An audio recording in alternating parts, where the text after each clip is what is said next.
même dans CIA. Sauce va la gâchette. Sauce va la gâchette tout. Mais c'est pas ni poli, pas même dans CIA. Sauce va la gâchette. Sauce va la gâchette tout.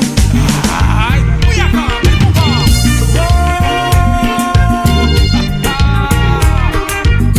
Haïti.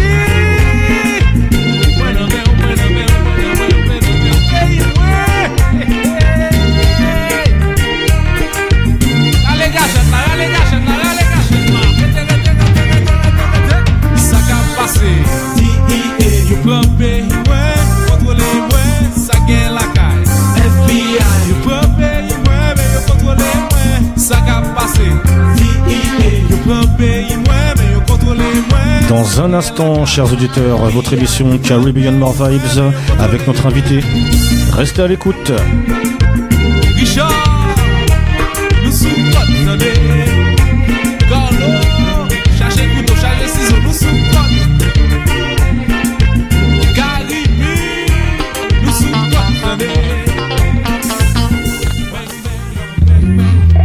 Avec quoi il colle, man? Avec quoi? Matériel.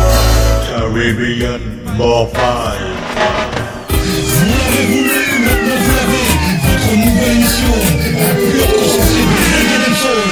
Attention, tous les samedis de 21h à 22h avec moi-même Lindo sur KNA Radio. N'oubliez pas, le rendez-vous est pris tous les samedis de 21h à 22h. Check ça.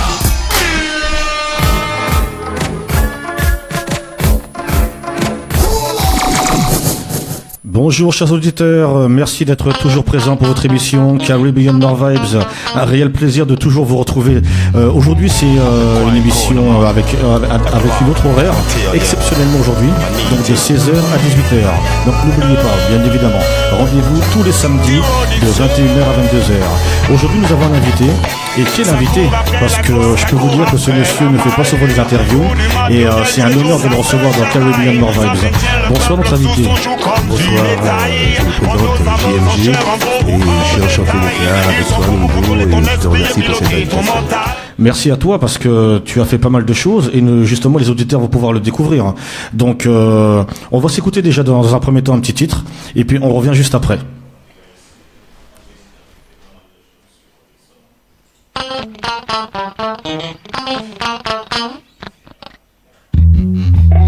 Avec quoi il colle, man?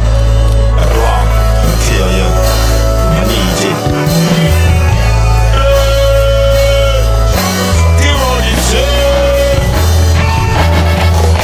Ça court après la gloire, ça court après la maille. Pour du matériel, tous les jours ça se chamaille. Ça maintient le peuple sous son joug comme du bétail. En dose, en chair, en gros ou en détail. Ils sont forts pour contrôler ton esprit et piloter ton mental. Comment faire en sorte qu'en toi le tout s'installe. Pas s'installe, ne sois pas fragile comme un métal. Rappelle-toi que Dieu est là pas seulement quand ça va mal. J'ai du mal à croire encore jusqu'à aujourd'hui. Y'en a qui perpétuent la haine dans cette nuit. J'ai entendu dire que l'esclavage est aboli. Sûrement dans les pieds mais pas dans l'esprit. Aujourd'hui les maîtres du monde, le chef d'État, les bottes de banque, les juges, les médias, all and ball from the secret society.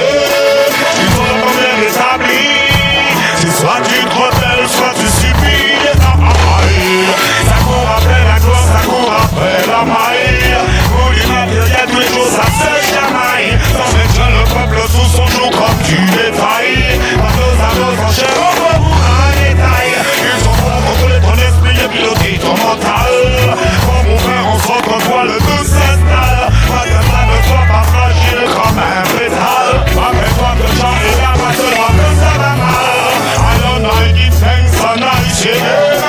Manipulation de l'opinion publique, c'est le même. C'est guerre et génocide sans conscience, c'est le même. Et cette unité qui la provoque, c'est le même. Les mêmes qui sont venus nous changer pour nous ramener dans le cale de bateau. Les mêmes qui nous tendent la perche pour après nous donner les coups de bâton. Les mêmes qui ont volé notre identité pour après nous traiter de bâtards. Les mêmes qui nous évangélisent, les mêmes qui nous diabolisent, nous martyrisent, nous verbalisent, nous banalisent, nous vandalisent, génèrent la crise pour entretenir la même mise, nous maintenir sous leur emprise. Mais de quelle loi ils s'autorisent, de qui ils monopolisent l'esclavage de la famille. Ça court après la gloire, ça court après la maille. Pour du matériel tous les jours ça se chamaille. Ça maintient chair, en gros ou en détail. Les gens vont contrôler ton esprit et piloter ton mental. Comment faire en sorte qu'en toi le tout s'installe. Face à ça, ne sois pas fragile comme un pétale. Rappelle-toi que Dieu est là. T'inquiète pas petit frère, t'inquiète pas petite sœur. T'envoies ce qui se passe, il les laissera pas faire. T'inquiète pas petit frère, t'inquiète pas petite sœur. T'envoies ce qui se passe, il les laissera pas faire. T'inquiète pas petit frère, t'inquiète pas petite sœur. T'envoies ce qui se passe, il les laissera pas faire. T'inquiète pas petit frère, t'inquiète pas petite sœur. Ça court après la gloire, ça court après la maille. Pour du matériel tous les jours, ça se chamaille. Ça maintient le peuple sous son joug comme du bétail. Quand nos amours en chair, en gros ou en détail. Ils sont forts pour contrôler ton esprit et piloter ton mental. Forts pour faire en sorte qu'en toi le tout s'installe. Face à ça, ne sois pas fragile comme un pétale. Rappelle-toi que Dieu est là, pas seulement quand ça va mal. Rappelle-toi que Dieu est là, pas seulement quand ça va mal. Oh,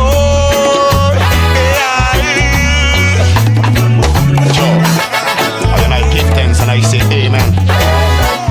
Manipulation de l'opinion publique, c'est eux-mêmes. La sécurité qui la provoque, c'est eux-mêmes. C'est les guerres, les génocides s'entretiennent, c'est eux-mêmes. ça court après la gloire, ça court après la maille. Pour du matériel tous les jours, ça se chamaille. Ça maintient le peuple sous son joug comme du bétail. Comme nos sabots en chair, en gros ou en détail. Ils sont forts pour contrôler ton esprit et piloter ton mental. Pour faire en sorte qu'en toi le tout s'installe. Face à ça, ne sois pas fragile comme un bétal. Rappelle-toi que Dieu est là, pas seulement quand ça va mal. Et oui, donc votre émission Caribbean Vibes, spécial reggae, spécial dancehall. On vient de s'écouter un titre de Tiwoni, et oui, une composition de monsieur JMG. JMG, dis-moi, une petite anecdote par rapport à ce titre. Disons que c'était pour le One Redeem Unity, c'était le Real Redeem, et donc on a enregistré ça sous la direction de Guy MC. Et c'est un One Redeem qui contient beaucoup d'artistes, et on a eu du mal à avoir Tiwoni parce que Tiwoni, bon, il faut pouvoir l'avoir, c'est pas évident, c'est quelqu'un qui bouge beaucoup et qui faut vraiment qu'il aime le titre pour pouvoir enregistrer dessus. Et ça s'est passé au TA. Et si tu veux une anecdote, c'était que au début il a écouté le titre et tout le monde attendait pour savoir s'il allait poser ou pas. Et ils sont venus avec, il y avait Strike Addy, il y avait Guy MC, il y avait Dom Lion, il y avait beaucoup d'artistes sur ce One Redeem. Et ils ont écrit, et c'était le premier qui avait fini d'écrire qui allait poser le premier. Voilà. Donc c'était une sorte de compétition ou c'était simplement un travail C'est une compétition, mais c'est fraternel. C'est-à-dire que comme il y a beaucoup d'artistes sur les One Redeem, des fois ils arrivent le même jour. Et s'il y a beaucoup d'artistes, c'est le premier qui a fini d'écrire qui va poser. Et donc dans ce cas-là, ceux qui écrivent le moins bien ou le moins vite ou qui ont le moins l'habitude de faire des One Redeem, ils posent pas. Écoute, je pense que cette ambiance, ça doit être bad quand même en studio. Hein. Oui. Dis-moi, bon, ce titre-là, quand il est sorti, pour les connaisseurs bien évidemment, ce titre a bien marché. Comment on se situe lorsqu'on compose un titre qui a bien marché, et en général ce qui marche bien, ça devient un tube. Comment on devient ? On a une certaine. Le jour où j'ai rencontré Tiwoni, j'étais passé le voir au cabaret sauvage, et le jour où il m'a dit que le titre était un des titres les plus demandés en live, lorsqu'il passait en live, c'était le titre qui était le plus pull-up. On tire une certaine fierté. On se dit voilà, on a sacrifié des choses pour pouvoir faire ce métier. C'est un métier qui est pas facile, et on se dit on l'a pas fait pour rien, quoi. Voilà. Donc voilà, mesdames et messieurs, on commence bien l'émission. Donc vous avez déjà entendu un tube déjà composé par JMG, et l'émission ne fait que commencer. Dis-moi JMG, tes origines? Alors je suis d'origine martiniquaise. Mon père est du Marin, ma mère est du Vauclin, et je suis né à Paris. D'accord. Ton pseudo JMG, pourquoi 3 lettres? 3 lettres parce que ce sont les initiales de mon prénom et de mon nom.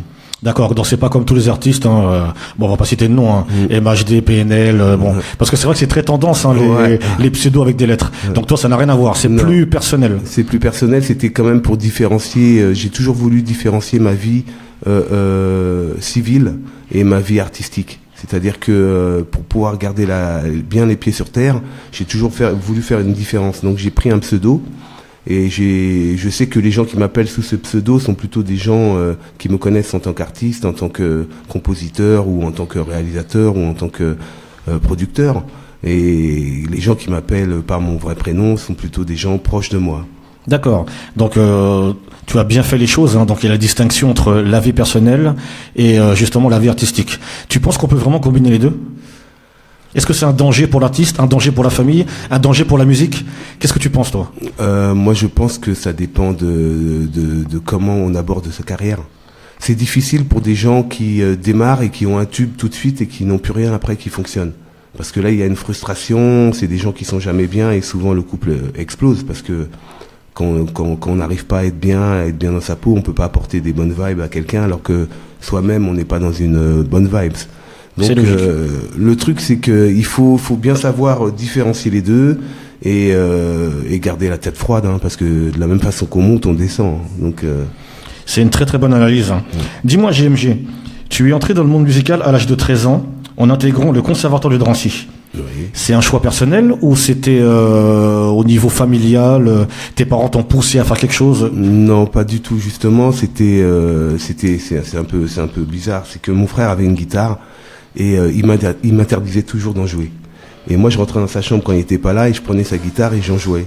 Justement pour un peu être le côté rebelle, quoi, tu vois. Mais quand tu dis que tu en jouais, tu savais déjà en jouer à la base ? Non, c'est que donc c'est jouer. J'étais tout petit, je grattais la guitare. C'est comme ça que j'ai découvert vraiment la musique. C'est que le fait qu'il y avait cette guitare dans cette chambre et que j'avais pas le droit d'y toucher.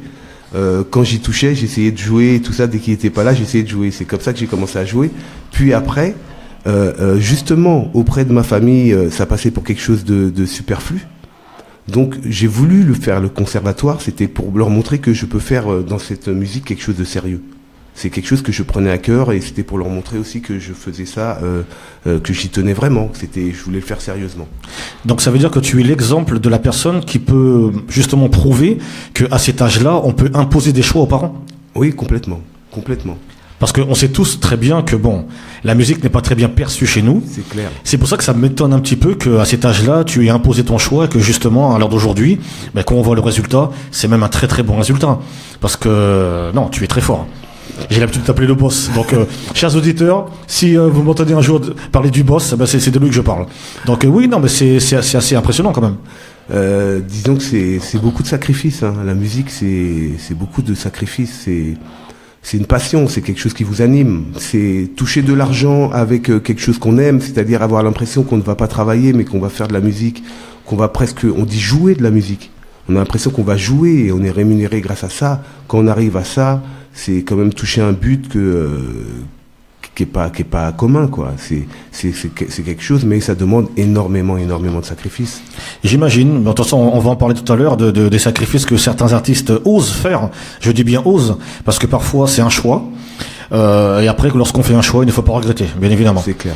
Dis-moi, après justement le Conservatoire de Drancy, donc tu poursuis en intégrant le CIM de Paris et tu prépares un module d'harmonie jazz et classique. Alors, est-ce que tu peux nous expliquer c'est quoi le CIM ? Parce que alors le CIM, c'est le Conservatoire international des musiques de Paris. Ça se trouve à rue d'Oudoville. C'est un conservatoire sur lequel on travaille tout ce qui est harmonie jazz et harmonie classique, c'est-à-dire on travaille les compositions, on travaille les grilles d'accords, on travaille, on approfondit, on étudie et on analyse des partitions de jazz et de classique. Est-ce que pour toi, un vrai compositeur, un vrai programmateur doit avoir le même cursus que toi pour avoir un certain niveau ? Parce que c'est quand même rare dans ce milieu, et je dis bien dans ce milieu, d'avoir un tel cursus. Est-ce que tu te sens supérieur aux autres ? Ah non, complètement. Non. Il y a des gens qui sont autodidactes et qui sont d'excellents musiciens. Ça, c'est moi qui ai choisi ce parcours-là parce que il correspondait aux musiques et à ce que je voulais faire dans mon parcours. C'est-à-dire que j'ai toujours étudié par rapport à des choses que j'aimais, que j'appréciais. J'ai jamais étudié à contre-cœur. C'est-à-dire quand je suis parti au CIM, c'est parce que j'écoutais beaucoup de jazz fusion, beaucoup de big in jazz, beaucoup de musique caribéenne. Il faut pas oublier que les premiers musiciens dans les années 1920 qui accompagnaient Sidney Bechet, qui accompagnaient Louis Armstrong, c'était des Antillais. En ce temps-là, on trouvait pas sur Paris, dans les cabarets, on trouvait pas de blancs. C'était purement des Antillais qui savaient eux jouer des grilles jazz dues à la big in jazz, qui venaient accompagner ces gens-là. C'est très intéressant ce que tu dis. Donc ça prouve que la Caraïbe a toujours été présente dans tous les styles de musique finalement. C'est clair. Ça c'est très important de le souligner parce que soit les gens l'oublient volontairement, ou soit on veut cacher la vérité. Et justement, l'émission Caribbean More Vibes, c'est là aussi pour que laisser les gens s'exprimer et surtout dire la vérité. Et surtout que ces temps-ci, on le sent énormément, dû à l'influence qu'a la Jamaïque, qu'a les Antilles, le zouk, ces musiques-là, des musiques reggae, des musiques dancehall, même sur les États-Unis. On voit bien que la musique américaine est en train de changer et qu'elle part vers une musique caribéenne. Tout à fait. Avec le titre de Ed Sheeran, nous qui écoutons du dancehall et tout, on connaît très bien ce rythme-là. On sait très bien que c'est pas un rythme américain, c'est afro-caribéen. Tout à fait. Lorsqu'on voit Drake, Rihanna, enfin, voilà. Ce sont des exemples, hein. Mais ils ont une certaine place dans le milieu musical, donc ils peuvent imposer leur image, et on voit bien que il y a une petite touche quand même de la Caraïbe, et c'est super important de le préciser. Merci JMJ. On va s'écouter un petit titre et on revient tout de suite après. D'accord.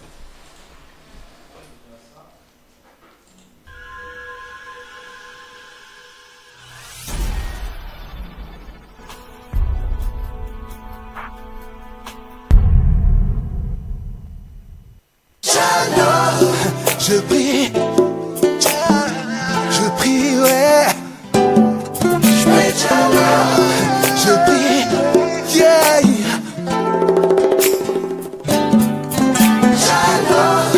Je prie, dialogue, yeah, yeah, yeah.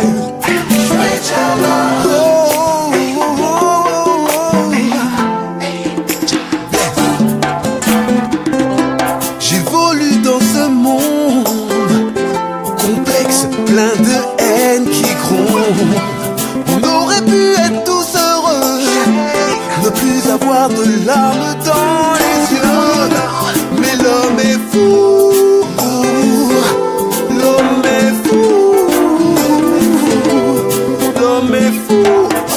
C'est l'argent qu'il adore, alors moi je prie Diallo, qu'on l'appelle Jéhovah, qu'on l'appelle mon Dieu ou bien Allah. Je prie Diallo, parce que j'ai foi en lui, car tous les jours il embellit ma vie. Je prie Diallo, je veux chanter pour lui. Je prie Diallo,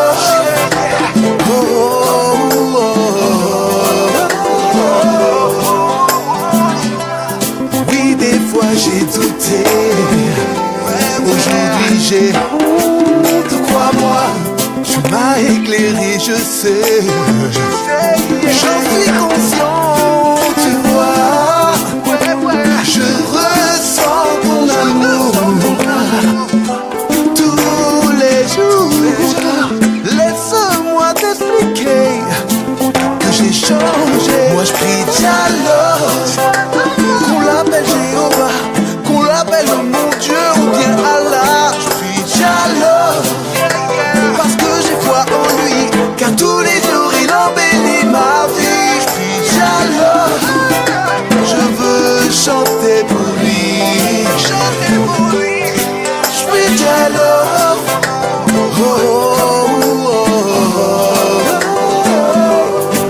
quand je prie, tu m'inspires et me donnes ce souffle de vie. Je pardonne, je m'étonne, je me sens bien, je crois que j'ai compris. Mon Dieu,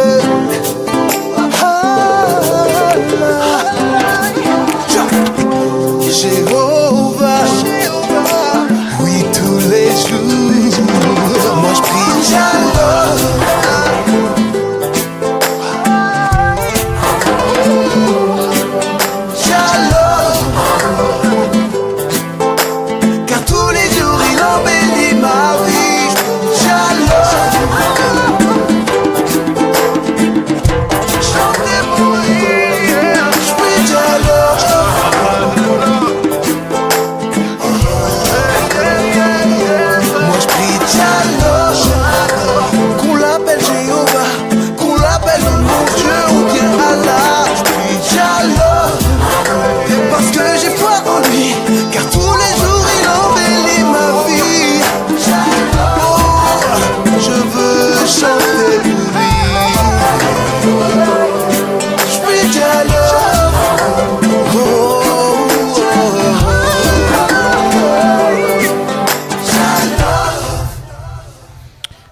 pour ceux qui prennent l'émission en cours, notre invité c'est JMG dans l'émission Caribbean More Vibes. Dis-moi JMG, on vient de s'écouter un titre que tu as composé et chanté. Est-ce que tu peux nous dire pourquoi ce choix de vouloir faire un titre comme ça? On est dans une période où assez perturbée au niveau religieux, au niveau spirituel. On voit qu'il y a des forces qui s'affrontent, des forces qui devraient normalement regarder dans la même direction, c'est-à-dire vers la direction du bien.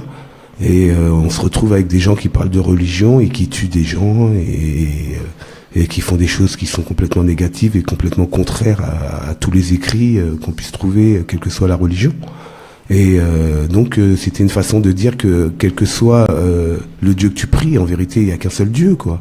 Donc il faut plutôt aller vers le bien que vers le mal et ne pas tuer au nom de Dieu, quoi. C'est pas possible.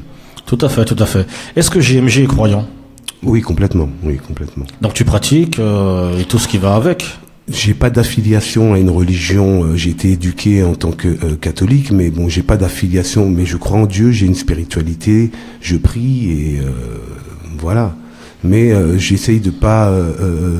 Ça n'intervient pas dans ma vie envers les gens que je fréquente. Je n'impose pas ma religion. Je la vis pour moi et pour les miens. Voilà. C'est très bien de le préciser. Dis-moi JMG, tu es quelqu'un de multitâche. Donc ça, il faut vraiment que les gens puissent le comprendre à l'heure d'aujourd'hui. Donc, si j'oublie quelque chose, tu m'arrêtes. Hein. Donc, tu composes, tu écris, tu chantes, tu fais des chœurs, tu mixes, tu fais de la programmation, tu joues des instruments et tu réalises. Est-ce que j'ai oublié quelque chose? Non, c'est déjà assez. On est bien d'accord. Est-ce qu'il pourrait te manquer quelque chose pour être un artiste accompli? Parce qu'avec tout ce que tu fais, réellement, c'est le rêve de chacun. Enfin, je parle au niveau des artistes. C'est le rêve de chacun de pouvoir arriver à ce niveau-là.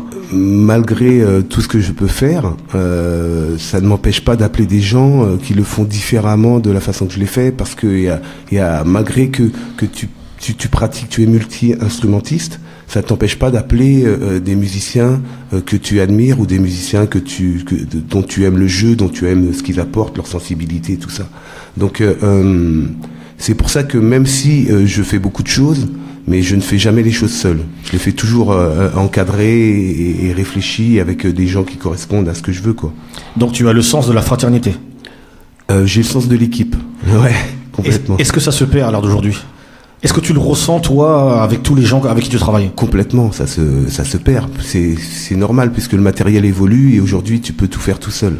Quelqu'un achète un ordinateur et puis il se retrouve à faire du mix, à faire du master, à faire sans être formé.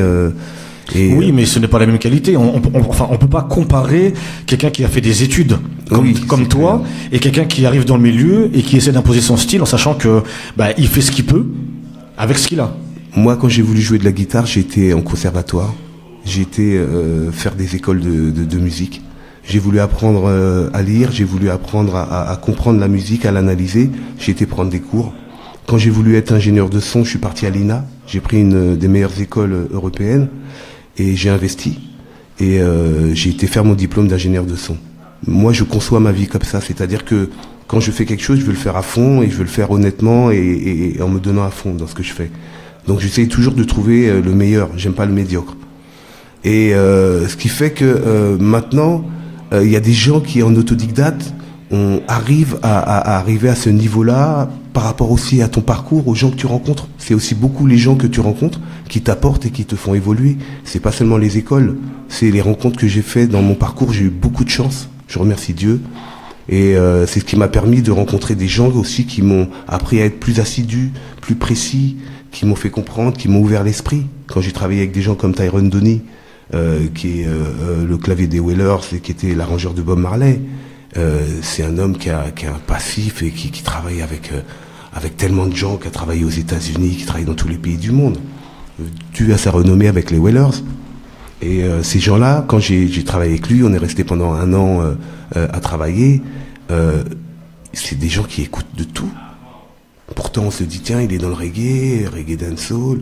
Non, il écoute de tout. Il écoute du classique, il écoute de l'électro, il écoute du rock, il écoute du blues, il écoute du jazz, il écoute... Donc en fin de compte, il faut être très ouvert pour pouvoir évoluer aussi au niveau de sa propre musique. Oui, je pense. Je pense qu'il y a du bon dans tout et il y a du mauvais dans tout. Tout à fait. Dis-moi, tu as composé pour des grands noms de la scène reggae dancehall, hein, donc on va le découvrir au fur et à mesure, mais notamment Gial MC de Metal Sound, MC Yannick, Tiwani. Est-ce qu'il y en a d'autres? Enfin, de mémoire, hein, parce que je sais que la liste est longue. Je suis resté un bon moment. Je faisais avec Gial MC et Hitboardy, on faisait les One Redeem. Donc, je suis resté un bon moment à faire des One Redeem. Donc, on a travaillé avec presque tous les artistes de la Caraïbe, Calipi, Lumpy, NB, Yemanse. On a fait l'album de Yemanse, Dom Lion. Énormément d'artistes, on a travaillé aussi avec Turbulence, on a travaillé avec Ananga, on a travaillé avec beaucoup de gens, quoi. Vraiment, il faut pas que j'oublie Jamaïque, Groovin Song. Oui. Faut pas que j'oublie Momo, faut pas que j'oublie tous ces gens qui sont derrière le reggae dancehall depuis des années, qui font le travail, qui font les One Redeem, qui essayent d'apporter une couleur, d'apporter un travail sérieux sur cette musique-là, quoi. Et le seul regret que j'ai, c'est qu'il n'y a pas la vraie récompense. Parce que le système est fait de façon à ce que la récompense arrive sur d'autres gens, parce que les gros investisseurs et les gens qui tiennent la musique nationale ne reconnaissent pas ces gens-là, alors qu'on leur prend leur musique sans leur rendre ce qu'on doit leur rendre. C'est-à-dire qu'aujourd'hui, quand on regarde en France, on donne pas beaucoup de place à ces musiques-là. Voilà. Justement, j'allais te poser la question, à savoir, est-ce que le reggae dancehall est pour toi assez diffusé au niveau national? Donc tu viens de répondre. Pour toi, en tant que, enfin, avec tout ce que j'ai énuméré par rapport aux casquettes que tu as, le problème il vient d'où réellement? Le problème il vient de l'investissement. C'est-à-dire qu'on est une communauté qui n'investit pas. On n'investit pas dans l'avenir, on n'investit pas dans notre musique. Il faut que ce soit quelqu'un qui vienne d'ailleurs, d'une autre communauté, pour venir injecter ou investir dans cette musique-là, pour qu'elle puisse être diffusée. Et souvent, ces gens-là, quand ils investissent, ils prennent la matière, mais ils prennent pas les gens qui représentent cette matière. C'est-à-dire qu'aujourd'hui, quand on voit que c'est des gens comme Ed Sheeran qui sort un morceau un peu dancehall, on reconnaît tous le rythme, on sent bien que c'est un rythme caribéen, ou Justin Bieber. Oui, exact. Qui sort des morceaux caribéens. Bon, quand c'est Rihanna, on comprend, elle est de la Barbade. Mais quand c'est d'autres personnes qui viennent parce qu'ils ont l'investissement, parce qu'ils font le travail, et parce que dans notre communauté, il n'y a pas cette conscience que on a une musique qui a une valeur. Il y a des grands musiciens, il y a des gens qui bossent derrière, et qu'il faut que c'est une matière première exploitée, quoi. La Jamaïque l'a compris depuis longtemps, hein. Le reggae est international depuis des années, le dancehall est international depuis des années. Tout à fait. Dis-moi, en tant qu'artiste, est-ce que tu penses que les artistes doivent être plus solidaires pour pouvoir défoncer des portes, entre guillemets, pour pouvoir imposer le style? Parce que lorsque tu regardes bien, les radios nationales ne passent pas notre musique, les télés ne passent pas notre musique. Est-ce que tu penses que les radios web ont pris le dessus sur les radios nationales? Ah oui, à ce niveau-là, je pense qu'il y a un gros travail des radios web, c'est clair. Et le fait que l'ordinateur, avec les box et tout ça, prenne la place dans la maison et soit l'outil à travers lequel on écoute de la musique. Avant, on avait une chaîne hi-fi à côté et on avait la télé, tout était séparé. Aujourd'hui, avec un ordinateur, on écoute sa musique, on regarde la télé, on fait tout. Donc ça fait que cette place-là, qui a été prise par l'ordinateur, permet à des radios qui avant n'auraient pas existé, ça leur permet d'exister, d'avoir leur public et d'avoir leurs auditeurs. Oui, complètement. D'accord. Bah écoute, c'est très bien. On va s'écouter un autre titre et puis on revient juste après.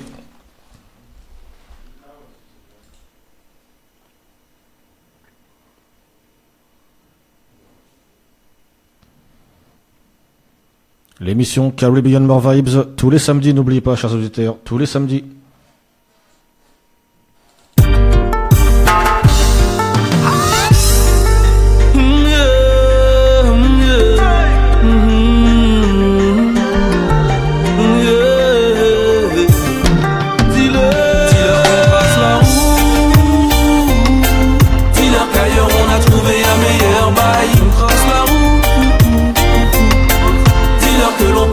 Pour longtemps, il leur trace la roue.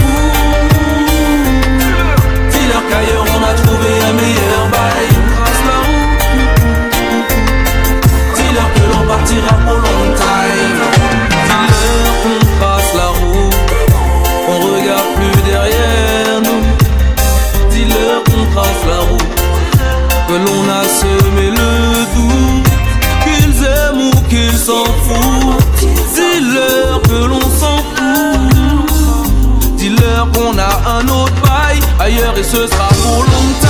Dis-leur qu'on trace la route, dis-leur qu'ailleurs on a trouvé un meilleur bail. On trace la route, dis-leur que l'on partira pour long time. Dis-leur qu'on trace la route, dis-leur qu'ailleurs on a trouvé un meilleur bail. On trace la route,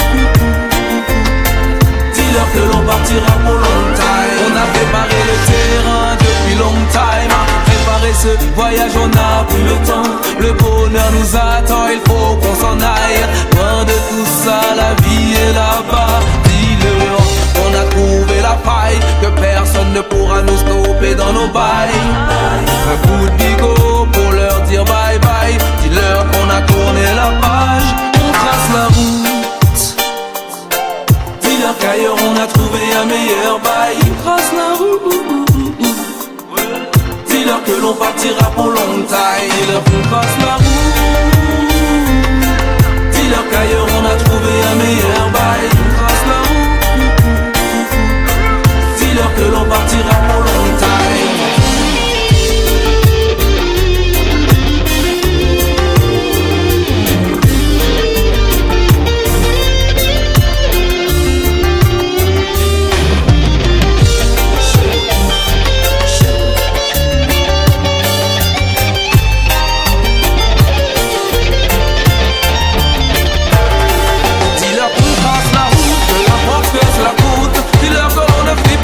Nos cœurs on écoute, on trace la route, peu importe que cela coûte, yeah, yeah. Rendez-vous avec l'amour, me and you and me, on s'en va pour la vie. Loin d'ici, y'aura plus de comédie. You and me, direction paradis. Dis-leur qu'on trace la route. Dis-leur qu'on trace la route.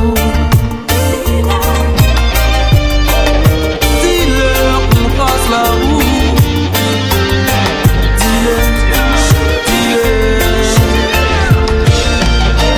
Dis-leur qu'on trace la route. Dis-leur qu'ailleurs on a trouvé un meilleur bail. On trace la route. Dis-leur que l'on partira pour long time. Et oui, chers auditeurs, c'est aussi ça, Caribbean More Vibes, c'est aussi des exclusivités. Donc le titre que nous venons d'écouter n'est pas encore sorti.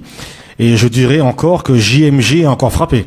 Donc une très belle composition, JMG. Je te remercie beaucoup. Franchement, le morceau est très très bon. Dis-nous un petit peu plus, quand est-ce que le morceau va sortir? Qui est l'artiste? Alors l'artiste s'appelle Risbo, c'est un artiste de Sevran, ils ont un collectif, ils sont en association et ils font de la production et là ils sont en train de réaliser tout ce qui est clip et ils sont en train de finir de préparer l'album. J'ai composé 2 titres pour lui, 2 titres reggae et plutôt roots et voilà, dont celui-ci, Trace ta route, c'est quelqu'un qui a un grain particulier, qui a une très très bonne vibe et c'est la nouvelle génération sur le reggae dancehall et je pense que ça va bien marcher parce qu'ils sont bien organisés et ils sont bien entourés. En tout cas, sache que Caribbean More Vibes est fan déjà de ce titre. Donc, tu nous en diras plus au moment voulu. Bien sûr. Et puis, n'hésite pas à nous envoyer tes titres pour qu'on puisse diffuser dans notre émission. Et on se fera un réel plaisir de soutenir le combat que tu mènes depuis des années pour justement aider les artistes à être un petit peu exportés, on va dire. Hein, même si on n'a pas la main mise sur tout. Ouais. Mais on peut toujours être là pour donner un petit coup de main. Et c'est ça l'avantage. C'est gentil. Il n'y a pas de souci. Dis-moi, tu travailles avec beaucoup d'artistes, donc tu as travaillé avec pas mal d'artistes connus, et tu travailles autant avec des artistes qui ne sont pas connus. Est-ce que, par hasard, tu ne serais pas en quelque sorte un dénicheur de talent? En quelque sorte? Je sais pas, mais bon, lorsqu'on a acquis un certain savoir, le but c'est quand même de le passer, c'est quand même de le mettre en pratique. C'est pas seulement le côté généreux, c'est aussi le côté qui nous épanouit, c'est-à-dire quand on reçoit des gens et qu'on repère un talent, c'est surtout l'amour de la musique. C'est toujours l'amour de la musique. C'est-à-dire que moi-même, je suis fan de certaines personnes avec qui je travaille, quoi. Donc, mais ça, c'est intéressant, ça, parce que c'est vrai que tu te dois d'être impartial, en quelque sorte. Bon, ouais. Je pense que les artistes, tu leur fais pas ressentir que tu es fan d'eux aussi. Non, je leur fais pas ressentir, mais je suis plus exigeant. Ils doivent le ressentir à travers mes exigences et à travers la direction artistique que prend le travail qu'on fait ensemble.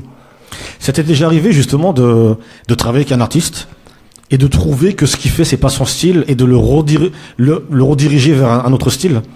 Ça t'est déjà arrivé, ça? Bah, je pense que ça arrive souvent. Hein. Non, mais je veux dire, un artiste qui vient dans ton studio et qui te dit, bon, écoute, GMG, là, j'ai écouté ce que tu fais, t'es là depuis le début du dancehall, voilà, quoi. Moi, je veux ce titre-là. Le gars commence à chanter. Est-ce que ça t'est déjà arrivé d'être choqué? Enfin, c'est peut-être un peu méchant, mais, est-ce que c'est déjà arrivé? Pas d'être choqué, mais disons de me rendre compte que cette personne-là ne fait pas ce qu'elle devrait faire ou ne va pas vers où elle devrait aller.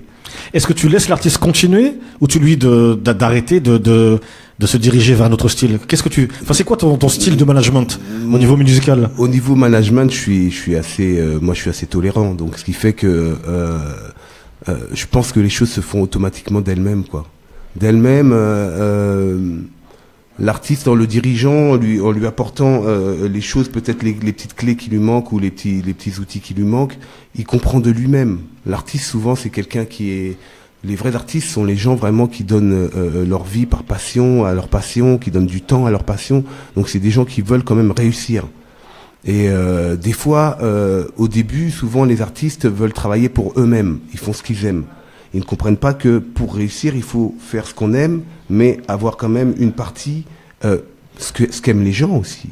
Ah bah, tu sais quoi? Les quoi? gens qui écoutent et qui achètent. Donc si tu fais ce que tu aimes sans tenir compte de ce qu'aiment les gens, tu vas te retrouver à côté. Ah bah, pour poursuivre ce que tu dis, c'est exactement le même problème au niveau des DJ.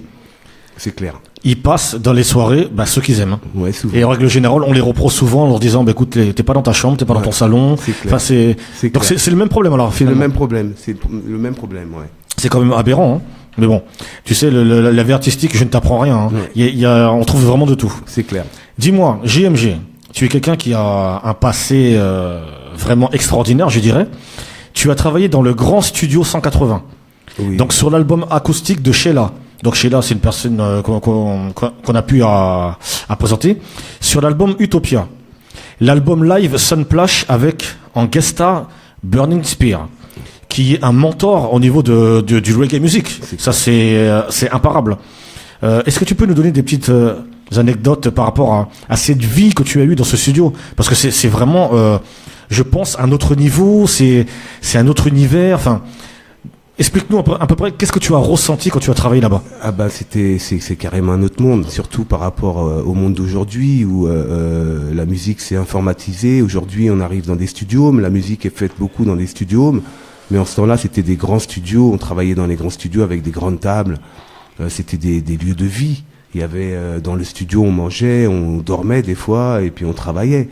Et dans ces grands studios-là, c'était des albums avec en ce temps-là, la musique se vendait. Les gens vendaient des CD. Donc il y avait de l'argent qui rentrait. Donc les gens investissaient dans la musique. Aujourd'hui, on remarque qu'il n'y a plus de cuivre. Il n'y a plus de cuivre parce que les cuivres, ça coûte cher. C'est 70 € par gars, il faut 4 gars. Si on prend 2 trompettes, un trombone, un sax, ça fait 4 gars. C'est 70 € par titre, x 4. Donc plus le prix de la séance. Les gens peuvent plus, vu qu'on vend pas de CD, on peut plus. Il y a un manque d'argent pour pouvoir produire. Donc en ce temps-là, il y avait les cuivres. Quand on faisait un album, c'était un semi-remorque de matériel qui débarquait. Un camion, un semi-remorque qui arrivait, qu'il fallait déballer toute la musique, tous les racks d'amplis, les percus, les batteries, les ceci, les cela. Chaque musicien avait ses trucs et c'était vraiment une grosse entreprise. Les temps changent, hein, parce que là tu parles d'un semi-remorque et à l'heure d'aujourd'hui un coffre plein ça suffit largement pour faire du son. C'est clair, c'est clair. Tout a changé. C'est un autre métier, c'est un autre monde et il y a beaucoup de gens qui ont lâché l'affaire et qui sont reconvertis dans d'autres choses. Mais c'est vrai que c'est carrément un autre monde, quoi. C'est le monde du numérique et le monde de l'analogique. On a passé une barrière, on est passé vers autre chose, un autre métier. Au niveau de ces enregistrements-là, ce qui était impressionnant, c'était le matériel, c'était les gens qu'on déplaçait.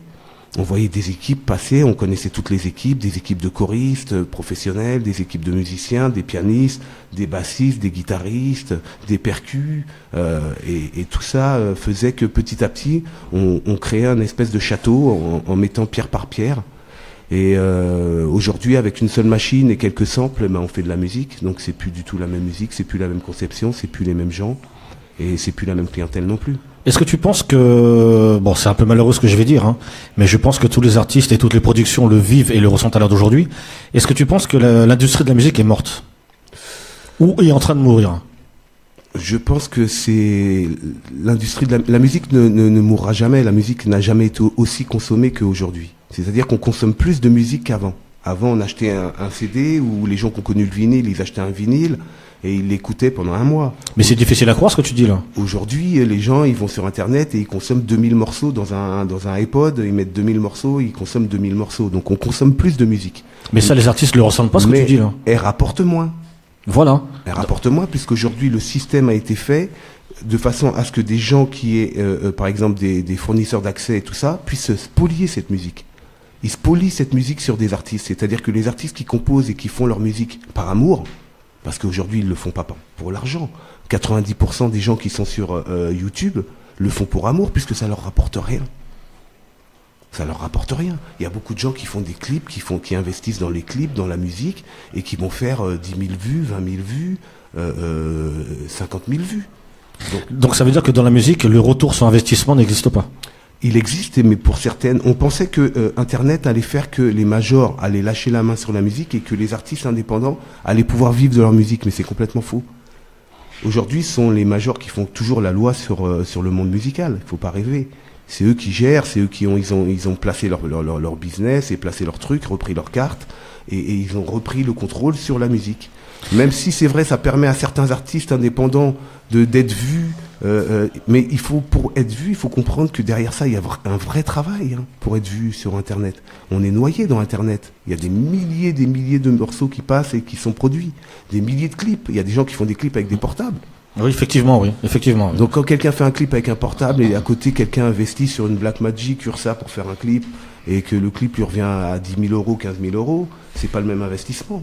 C'est sûr. Dis-moi, après avoir travaillé avec de grandes stars nationales françaises, comment as-tu basculé dans le milieu caribéen? Parce que c'est quand même difficile à croire. Tu passes de la variété française, entre guillemets, tu es dans le milieu caribéen où tu as carrément ta place. Parce que tu as quand même fait des tubes, hein. Donc faut pas se voler la face. C'était quoi la passerelle? C'est-à-dire que je pense que lors de ma carrière, j'ai pas été vraiment. Il y a des gens qui sont fanatiques d'un style musical. Moi, dans la Caraïbe, on a un peu cette particularité d'être baigné par la musique africaine, la salsa, l'influence de l'Amérique du Sud, puisqu'on est placé en Amérique centrale, l'influence de l'Amérique du Nord, avec tout ce qui était jazz, funk, jazz rock, toutes les musiques qui viennent d'Amérique, et puis ce monde européen, puisqu'on est quand même affilié à la France et on est influencé aussi par la musique européenne. Donc ce qui fait que quand nous, on a baigné dans toute cette musique-là, j'avais pas d'affinité propre à une musique. Donc j'ai travaillé dans la musique dans un studio, le studio 180, où je faisais beaucoup de variétés françaises. Et puis après, je suis parti vers la musique capverdienne, africaine. J'ai commencé à travailler avec Adja Koyate, que tu connais, avec j'ai travaillé sur la CAN, sur l'hymne de la CAN africaine, la Coupe nationale d'Afrique. Et j'ai travaillé aussi après avec Sekumba Bambino, le chanteur de Africando. Et puis après, de cette musique africaine, je l'ai fait aussi un moment. Et à un moment, j'avais besoin d'autre chose. Je suis parti vers le reggae dancehall. Après, je suis parti vers le zouk. Donc c'était voulu, finalement. C'est voulu, j'ai toujours aimé la diversité musicale. J'ai jamais travaillé dans un style propre. J'ai toujours travaillé avec différents artistes et différentes couleurs, et ça a toujours été comme ça. Est-ce que tu penses que c'est ce qui fait ta force? Je sais pas si c'est une force. Peut-être. Lorsque j'entends, lorsqu'on parle de JMJ, on me dit il est très fort, il sait tout faire, il est bon, il est excellent. Donc moi, par rapport au ressenti, je sais pas si t'as les mêmes échos que moi, mais en tout cas moi les échos que j'ai, c'est que bon, je le savais déjà de toute façon, mais tu es très bon dans tout ce que tu fais. Donc est-ce que pour toi tu es vraiment à l'aise? Je pense que c'est le temps, c'est toujours le temps qu'on donne à son art. Moi, je parlerai toujours de temps et de sacrifice et c'est comme ça que je vois un peu les choses. Quelqu'un qui pratique 2 heures ne peut pas avoir le niveau de quelqu'un qui pratique 8 heures. Ça, c'est sûr. Et moi, quand je suis parti faire les écoles de guitare, je travaillais 8 heures mon instrument par jour. Et parce que je voulais ça et je voulais le faire et voilà. Et j'ai décidé d'investir de l'argent, mais d'investir aussi du temps.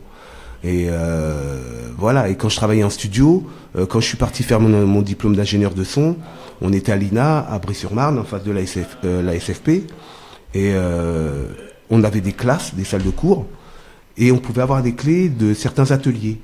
Et j'avais des gens qui étaient avec moi à l'école, qui partaient de l'école à 17h normalement, quand les cours étaient finis. Moi, je restais, je prenais une salle et je travaillais de la musique jusqu'à minuit. Voilà. Et c'est ce qui faisait la différence entre eux et moi. Eux, ils partaient à 17h, ils venaient à 9h, ils partaient à 17h, ils faisaient des heures normales. Moi, je demandais une clé des salles.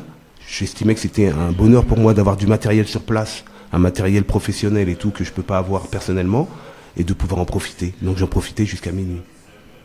C'est très bien ça. Voilà, donc c'est toujours savoir ce que tu veux et puis savoir quelle énergie et qu'est-ce que tu veux lui donner, quoi. Qu'est-ce que tu veux donner à la musique, qu'est-ce que tu veux donner à ton art. D'accord, donc les choses se ressentent quoi qu'il arrive. Et il y a des artistes qui sont prêts à faire tout pour leur musique. À perdre leur couple, à perdre beaucoup de choses, quoi. À vivre pauvrement, à vivre, voilà, parce que... Oui, mais la musique, ça reste quand même quelque chose d'éphémère. Donc on peut pas mettre en jeu sa famille. Enfin, moi, c'est la logique que j'ai à l'heure d'aujourd'hui, tu vois. Donc je peux pas penser que on peut mettre en avant la musique par rapport à sa famille. Après, chacun voit midi à sa porte, c'est clair, c'est clair. Mais disons qu'il y a des artistes qui décident de donner tout à leur art et que il faut que tu trouves une famille qui s'adapte à ta passion. Autant que tu y passes. C'est pas toute personne qui va accepter que tu passes 8 heures devant un clavier ou devant un ordinateur. Oui, non, mais j'imagine. Ça crée des conflits dans un couple, ça crée des problèmes. Alors si tu te mets avec quelqu'un qui est artiste comme toi, elle va te comprendre. Mais si tu es avec quelqu'un qui va au bureau et qui rentre et qui a envie de passer du temps, et tu vois, c'est toujours ça. C'est toujours des problèmes de vie, quoi. Donc pour commencer à faire de la musique, il vaut mieux déjà être en couple que de devenir en couple après. C'est quand même un conseil aussi qu'on peut donner aux artistes. C'est vrai. Parce que la nouvelle génération, c'est vrai qu'elle a envie de réussir dans la musique. Oui, on le ressent. Complètement. On le ressent. C'est vrai, il y a de plus en plus de gens qui sont très très investis. Et nous, tant qu'on peut les guider et leur permettre de ne pas refaire les erreurs que nous avons fait, on le fait, quoi. On le fait. D'accord. Donc toujours au niveau des artistes, hein. Donc tu vas répondre à la question. Est-ce qu'en règle générale, les artistes sont souvent difficiles au niveau travail? Donc comportement, assiduité. Est-ce qu'il t'est déjà arrivé d'avoir eu des problèmes avec des artistes qui voulaient pas jouer le jeu, enfin qui voulaient pas suivre tes conseils, des artistes qui arrivent souvent en retard, enfin qui respectent pas ton travail, quoi? Est-ce que ça arrive souvent, toi, Ça peut arriver, mais comme je te dis, c'est une passion qui est partagée avec l'artiste. C'est-à-dire que moi, je suis pas là pour diriger l'artiste, je suis pas le directeur de l'artiste. L'artiste, il vient pour s'exprimer, je dois respecter tout ce qu'il apporte. Oui, mais il loue tes services, donc...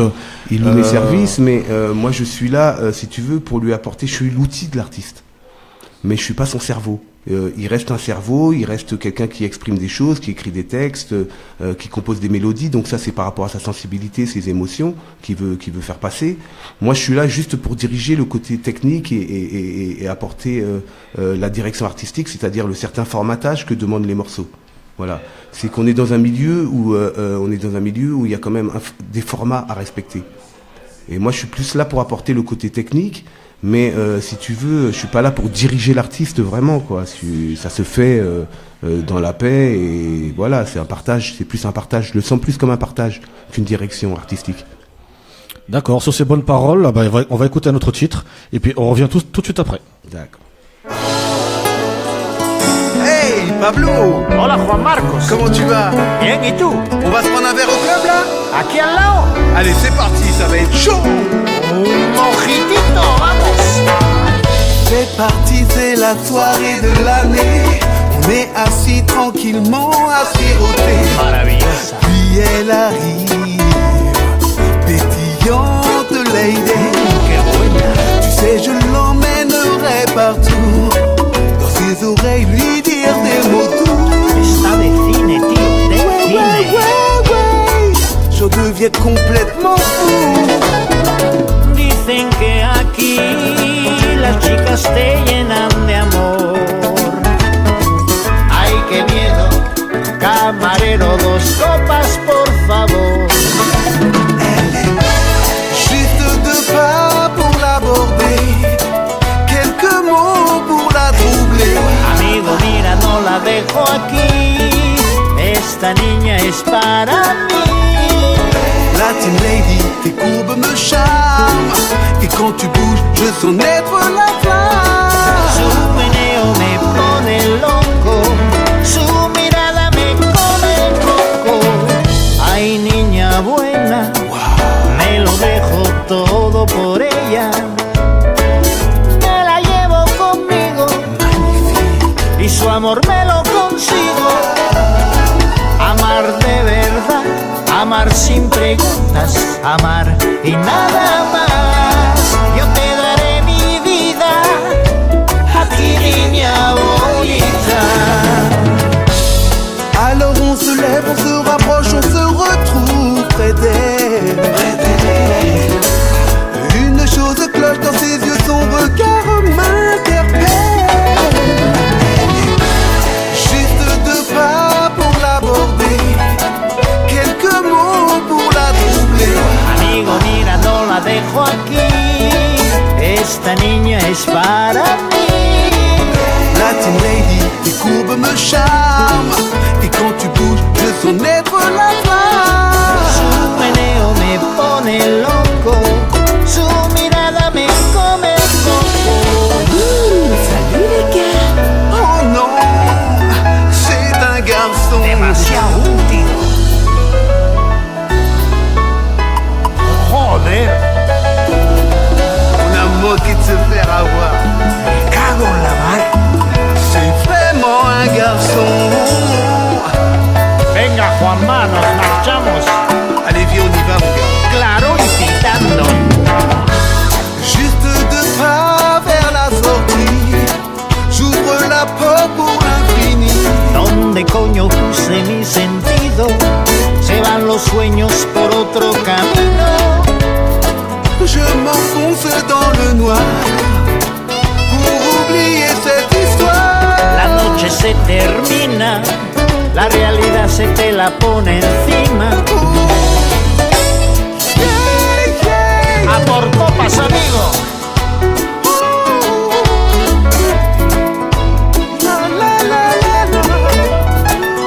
Vámonos. Allez, on y va, Pablo. Hasta las 6 de la mañana. Copas, copas, copas. Et oui, nous sommes toujours en direct de KNA Radio dans votre émission Caribbean More Vibes avec notre invité JMG. Dis-moi JMG, si je te dis Pablo, qu'est-ce que tu me réponds? Je te réponds frère. Et moi je répondrai paix à son âme. Ouais, paix à son âme aussi. Ouais. Donc on vient de s'écouter un petit morceau que tu as fait avec lui, une excellente balade. C'est un très très bon titre. Est-ce que tu pourrais nous donner un exemple, parce que c'est vrai qu'il y a tellement d'exemples à donner, sur ta collaboration avec Pablo? Pablo, dans ma vie, c'est un homme qui a pris une très très grande place, puisque c'est une personne, c'était un très très bon ingénieur de son, qui travaillait avec les meilleurs, pas seulement au niveau national, mais au niveau international. Il travaillait avec Félix Abaleko, batteur de Sting, de Peter Gabriel, de Jonas, avec Tony Rabesson. C'est où j'ai appris à faire des prises de batterie, enregistrer les meilleurs batteurs. C'est quelqu'un qui m'a appris énormément. C'est pour ça que je te disais que dans la vie, quels que soient tes choix, tu fais rien tout seul. Il y a toujours quelqu'un qui t'apporte un savoir, qui t'apporte quelque chose. Et Pablo, pour moi, ça a été un peu un guide, tu vois. C'est un peu mon guide. C'est la personne qui m'a apporté une certaine finesse dans la musique, qui m'a appris à aller un peu plus loin, à entendre des choses que je n'entendais pas. Et avec qui j'ai partagé énormément de temps de studio, puisqu'on a travaillé dans la variété, mais aussi dans la musique africaine, dans la musique antillaise, ensemble. beaucoup d'artistes. On a fait Claudicia, on a fait Labille, on a fait Tania Saint-Val, on a fait beaucoup de... Oula, c'est impressionnant tout ça là. Nestor Azero, on a fait beaucoup de productions là-bas, Roger Wakami, tout ça, tu connais. Exactement. Énormément d'artistes là-bas. Et voilà, c'est quelqu'un avec qui j'ai partagé beaucoup d'excellents moments. D'accord. Et le souvenir que tu garderais jusqu'à la fin de tes jours par rapport à Pablo, ce serait quoi? Parce que des exemples, il y en a plein, je sais. Mais est-ce qu'il y a quelque chose en particulier que tu pourrais vraiment garder au plus profond de ton cœur concernant Pablo? Parce que je sais que tu l'aimais beaucoup. Je pense peut-être à ce jour où on était au studio et que on savait qu'il y avait à Paris un grand concert. Nous, on était en train de travailler avec des artistes. Et à Paris, il y avait un grand concert de jazz avec Steve Gadd, avec les plus gros musiciens américains. Et le batteur, c'était notre ami Félix Abaleko qui jouait là-bas. Et nous, on pouvait pas regarder le concert parce qu'on était avec des clients en train de travailler, on était dégoûtés. Et Félix nous a fait le plaisir de débarquer avec tous ces musiciens américains dans le studio. Ah, ça devait être impressionnant. Et on s'est retrouvés à faire un bœuf avec les plus gros musiciens américains et tout, des grosses bêtes. Et ils sont arrivés au studio et nous on était complètement... Et son regard, et c'était un enfant. Quand quelqu'un est vraiment passionné, on le voit dans son regard. Parce que oui, c'est sûr. Il regarde des musiciens comme s'il voit le Père Noël, quoi. Donc c'est un peu ça. C'est ça aussi le monde de la musique. Dis-moi, tu as travaillé pendant pas mal d'années avec Pablo. Ouais. Mais comment votre rencontre s'est faite réellement? Est-ce que c'est grâce à quelqu'un ou c'est parce que la vie a voulu que vous vous rencontriez? Même si c'est grâce à quelqu'un, c'est la vie, quoi. Oui, c'est vrai, tu n'as pas tort. C'est le destin, mais oui. Non, c'est grâce à sa voisine. J'ai rencontré sa voisine et je parlais avec elle et elle m'a parlé de studio et donc elle m'a dit que son voisin avait un studio et tout ça et donc elle me l'a permis de le rencontrer. Je l'ai rencontré comme ça. D'accord, c'est très simplement. Ouais. On va se réécouter un autre titre, encore du GMG, toujours du GMG. Donc vous êtes bien dans votre émission Caribbean More Vibes. Donc tous les samedis, n'oubliez pas, chers auditeurs, c'est parti.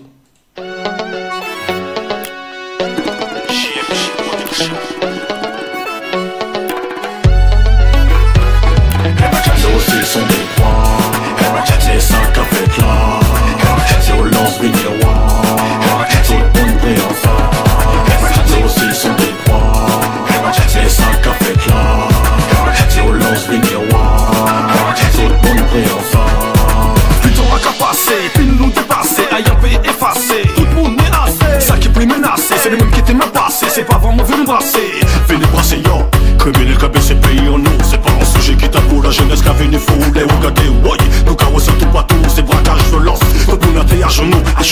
Vite à là, t'as mis nous la pression. Arrivé là, pas qu'on fait attention. Jusque là, en ayant cette conviction, en éclat. Et notre situation, vite à là, mettez-nous la pression. Nous arrivons là, pas qu'on fait attention. Jusque là, en ayant cette conviction, en éclat. Et notre situation, c'est aussi son détroit. C'est ça qu'a fait là. C'est au lance miroir. Tout le monde est ensemble. C'est aussi son détroit. C'est ça qu'a fait là. C'est au lance miroir. Tout le monde est ensemble. C'est pas bagala, faites les mêmes, peut pas clairer net. Ça caravage nous qu'on tempête. Faut pas considérer ça comme une défaite. C'est Tchabérette, ça nous connaît. Pas le bac à son enfant fait qui toujours limé. Y'a pas jamais ni assez, y'a toujours attisé. C'est pour ça que mon cap poétisé. Et puis y'a un bel esprit, c'est y'en laissant ma camisée en schéma, qui est pas qu'à son fiction. Et voilà ce qu'a pas nous en vraie déception.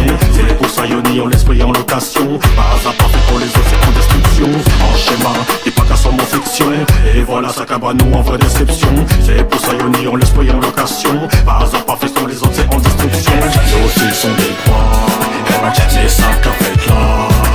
C'est au lance du miroir.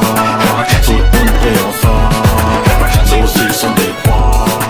C'est ça qu'a fait là. C'est au lance du miroir. Tout le monde est ensemble.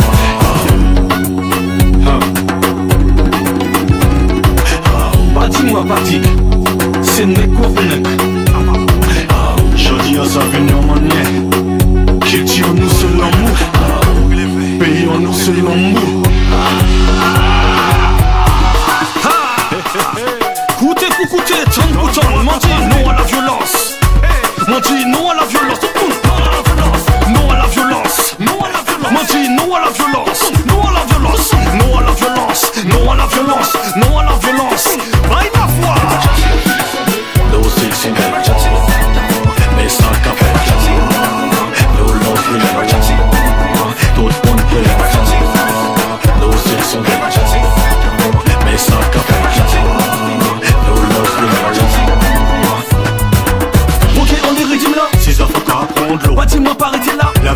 en cadeau. Pas quitter Koalela ou qu'il n'y d'autres lampes. Pour profiter des pays, mon cabron en tuit. C'est en celle des magots, en l'esprit criminel.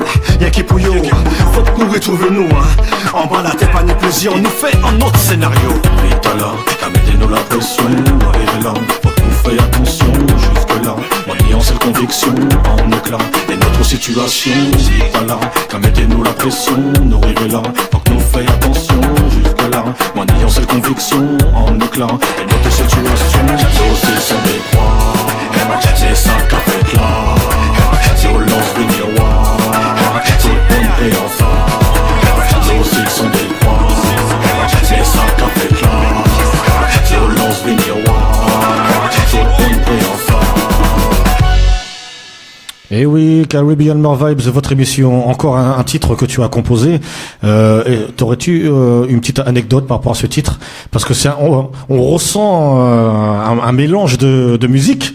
Ouais, bah il y a toujours des petites anecdotes parce que là, dans ce cas-là, on est parti d'une inspiration de Mr. Mindo et c'est parti sur une inspiration qui était beaucoup plus hip-hop.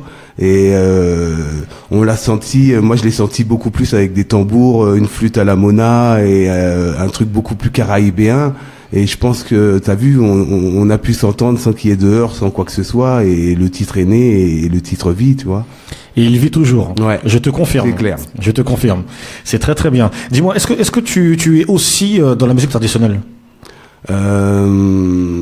Purement dans la musique traditionnelle, non. Pourquoi? Parce que la musique traditionnelle, elle se fait beaucoup aux Antilles. Et vivant à Paris, c'est vrai qu'on n'a pas beaucoup de contacts avec ce milieu-là. Et je ne suis pas non plus ces artistes-là, c'est des artistes que je vais écouter à travers les radios, les choses comme ça, mais il y en a pas énormément, il reste pas énormément de production de musique traditionnelle, quoi. Donc pour toi, la musique traditionnelle, parce que ça reste quand même la Caraïbe, ouais, c'est nos origines, c'est nos racines. Complètement. Donc c'est une musique qui est en train de disparaître. C'est une musique qui vit à travers des associations aux Antilles. Des associations qui sont pour la tradition et tout ça, donc ils ont des, mais c'est quelque chose d'assez fermé, c'est pas très très ouvert. C'est certaines associations qui ont des groupes de danse, des groupes de tambours, de bélets, de grocades, et situés dans des communes au pays, mais ou des associations qui sont aussi dans la région parisienne, mais c'est assez fermé. Il n'y a pas vraiment de système de production comme dans le reggae dancehall ou dans le hip-hop ou dans la variété ou dans la pop. Et tu penses que c'est ce qui manquerait pour que la musique traditionnelle puisse revenir au devant de la scène? Disons que la musique traditionnelle, elle va toujours intéresser une certaine génération, où certains jeunes vont s'en inspirer pour faire, certains artistes jeunes vont s'en inspirer pour faire quelque chose, mais il n'y a pas vraiment un gros public sur la musique traditionnelle. Alors pourquoi je te pose la question, c'est que bon, le titre qu'on vient d'écouter, forcément, c'est un mélange de dancehall et de musique traditionnelle, mais ça n'a pas été le seul. Strike-AD aussi a fait un titre qui a très bien marché. Alors est-ce que tu penses que le reggae et le dancehall a besoin de ses racines pour pouvoir émerger un style vraiment propre à lui? Oui, de toute façon, moi je pense que de toute façon dans toute musique a une identité et qu'il faut préserver cette identité. Même si on fait de la fusion, on fusionne, on doit retrouver toujours dans la fusion l'équilibre entre les caractères de chacune de ces musiques. C'est-à-dire que il faut pas effacer l'identité. Moi, c'est ce que j'ai souvent reproché à la musique française, surtout que j'ai travaillé beaucoup dans la variété française, donc je connais très bien leur fonctionnement. C'est que en France, contrairement à d'autres pays, quand on prend de la musique africaine, on en fait de la musique africaine française. On essaie toujours de gommer un peu tout ce qui est ethnique. Et je pense que c'est un défaut de la musique nationale. On peut citer un exemple, un Magic System. Voilà. À ses débuts, voilà, avant la signature d'un contrat, justement au niveau des majors, voilà, on le ressent clairement. Voilà, c'est beaucoup de groupes comme ça qui arrivent avec une identité et la major gomme l'identité et après ne comprend pas pourquoi leur musique ne marche pas comme avant. Elle marche pas comme avant parce qu'on l'a modifiée, qu'elle est plus sincère et qu'elle passe plus les mêmes émotions. Voilà. En tout cas, c'est très intéressant ce que tu nous dis aujourd'hui. Est-ce que tu penses est-ce que tu as le sentiment qu'un artiste caribéen n'a rien à faire dans une major nationale française? Disons que après c'est un choix d'artiste. C'est-à-dire qu'il y a l'artiste qui choisit de garder son identité, son langage, son univers, Et il y a des artistes qui sont prêts à faire des concessions sur ça. Il faut savoir que quand tu rentres dans une major, tu es obligé de faire des concessions. Tu rentres... oui, mais des concessions, donne-nous des exemples, c'est-à-dire des concessions, c'est-à-dire que tu arrives chez quelqu'un qui va investir de l'argent. Donc tu ne seras plus maître de ta musique. Et il va falloir que tu fasses des concessions. Lui va vouloir l'adapter à un marché, à une cible. Et ça va devenir un produit commercial. Donc c'est plus du tout la même directive entre un artiste qui veut livrer ses émotions, livrer ses frustrations, livrer sa vie, et un artiste qui est formaté où on lui dit là tu vas chanter pour une tranche de 12 ans à 18 ans, donc il faut que les textes soient adaptés à ces trucs-là, il faut pas qu'il y ait de gros mots, il faut pas qu'il y ait de ceci, il faut pas. On a vu les rappeurs. On a vu des rappeurs comme Section d'Assaut partir avec des textes violents, voire homophobes et tout ça, et après être entré en major et faire des textes pour les mamans. Donc et ça te choque ça, toi ? Non, ça me choque pas. Après, c'est l'artiste qui voit. Quelles sont les concessions qu'il est prêt à faire pour arriver ? Je vais citer un exemple. Bon, c'est un artiste qui est arrivé, hein, quoi qu'il arrive. Hein. On va prendre comme exemple Sean Paul. L'album qu'il a fait, qui a cartonné. C'était un album qui a vraiment très bien marché en club, un peu partout. Et une fois que l'artiste est installé, grâce à cet album, il a eu d'autres connaissances, donc d'autres investissements, d'autres investisseurs. Et dernièrement, on ressent que l'artiste n'est plus pareil. Donc, est-ce que c'est aussi un danger de l'artiste de gagner de l'argent ?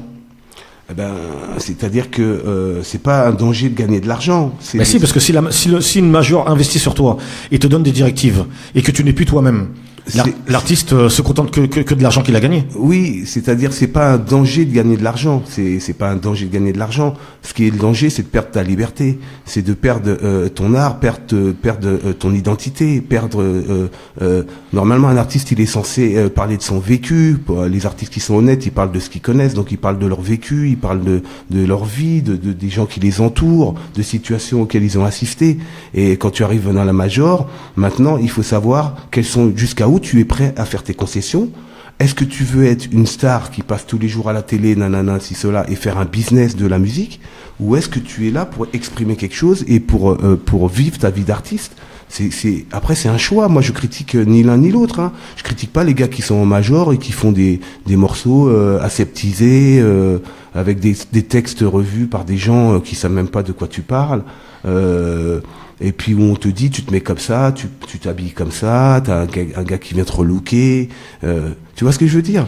Donc ça veut dire que le reggae dancehall doit rester entre les mains justement de la Caraïbe et pas autrement. Je pense que normalement pour qu'une musique soit pérenne, vive et ne disparaisse pas et ne soit pas, il faut se dire que si tu gères ton business, le problème qu'il y a en Caraïbes, c'est qu'on gère pas le côté business. On n'est que musicien, on n'est que artiste. Aujourd'hui, tu peux plus être que artiste ou que musicien. Il faut que tu sois aussi businessman. C'est-à-dire qu'il faut que tu comprennes que une musique dans laquelle il n'y a pas d'argent, elle rapporte pas d'argent. Oui, mais JMG, il faut l'envie aussi d'être businessman. Parce qu'à l'heure d'aujourd'hui, le défaut de nos artistes, c'est qu'ils sont artistes, musiciens, managers, ils font tout en même temps. Donc, il faut le vouloir aussi être businessman. J'ai vu beaucoup d'artistes de notre milieu signer des contrats sans les lire. Hein. Donc, quand tu commences comme ça, t'es tellement prêt à signer que tu lis même pas le contrat, tu le signes sans savoir, et puis après tu te retrouves signer 5 ans à être bloqué ou à être en major bloqué, et puis tu te rends compte qu'en vérité on t'a signé parce que tu faisais de l'ombre à un artiste qui voulait produire et qui t'ont signé pour te mettre sur le côté pour pas que tu gênes leur artiste. Ça existe, ça? Ça existe énormément. Dans le milieu caribéen? Dans le milieu caribéen, beaucoup d'artistes sont signés et puis on les met de côté. Mais c'est grave ce que tu dis. Et on les met de côté pourquoi? Parce qu'ils gênent quelque chose qu'on avait prévu ou un plan qu'on avait prévu. On voit très bien qu'aujourd'hui, tu as beaucoup d'artistes de pop qui font des morceaux qui sont dancehall, qui prennent des vibes que nous on connaît. On sait très bien à quels artistes ils prennent ces vibes-là. Donc quand tu vois certains artistes qui sont mis en avant, aujourd'hui on dit que c'est de la pop, alors que toi t'entends très bien que c'est de la musique caribéenne qui est derrière. Je vais te citer un exemple. Tal a fait un titre, dancehall. Voilà, dancehall. Mais nous, et un morceau qui a cartonné. Donc, qui a cartonné, mais nous, on sait très bien ces vibes-là qu'elles viennent de chez nous. Et oui, mais pour nous, c'est pas nouveau. Mais au niveau national. Pour eux, c'est une nouveauté. Voilà, exactement. Parce que ça a été pris par les majors et ça a été mis au grand jour au niveau national. Parce qu'on n'a pas les mêmes moyens. Quand une major va investir, tu connais comment ça se passe au niveau des clips, c'est des placements de produits. Ils vont avoir un deal avec Audi et avec 2-3 marques, soit de voitures ou de ceci, cela. Ils ont un budget de 25 000 €. Toi, tu vas avoir un budget combien pour faire le clip? Tu peux pas faire le même clip avec 3 000 euros et 25 000 euros. Non, mais ça, c'est évident, c'est évident. Donc, obligatoirement, et après, ils vont avoir tous les droits pour pouvoir diffuser. Ils ont les diffuseurs. Ils ont la qualité. Ils ont les diffuseurs. Alors, est-ce qu'il faudrait qu'un Caribéen, donc quelqu'un de chez nous, prenne les devants, crée une major et récupère tout le reggae dancehall, c'est-à-dire tout ce qu'on nous a volé? Est-ce que tu penses que c'est possible, ça? Ça n'a jamais pu se faire. Non, mais est-ce que tu penses qu'aujourd'hui ça peut se faire? Moi, j'ai travaillé dans le milieu du zouk dans les bonnes années du temps où il y avait Moradis, il y avait Debs, il y avait Emmanuel Granier, il y avait toutes ces productions antillaises, Rhythmodisc et tout ça, Hibiscus. Et de ce temps-là, je me rappelle qu'il y avait des artistes qui étaient des artistes qui pétaient les charts, quoi, sans l'aide des majors, et ils n'ont jamais pu se mettre ensemble pour travailler ensemble. Tous ces producteurs antillais là, ils n'ont jamais voulu s'entendre, c'est-à-dire qu'ils préféraient sortir chacun de leur côté leurs produits. Ils n'ont jamais voulu se dire, on prend un artiste, on se met, au lieu d'investir chacun, par exemple 25 000 euros, chacun indépendamment, on les investit tous ensemble. Et avec ces 150 000 euros, on essaye de faire quelque chose de grandiose, de national et de contrer les majors. Ils n'ont jamais pu s'entendre. Mais justement, par rapport à tout ce que tu nous expliques là, donc tu étais présent lorsque le dancehall a explosé, au début des années 2000. Donc tu as fait des redeems, on peut même pas citer combien t'en as fait, parce que c'est vrai que t'en as fait pas mal. Est-ce qu'à cette époque-là, tu pensais que le dancehall et le reggae allaient être en danger? Le dancehall, il a toujours eu, dancehall et puis le reggae musique francophone, il a toujours eu une controverse.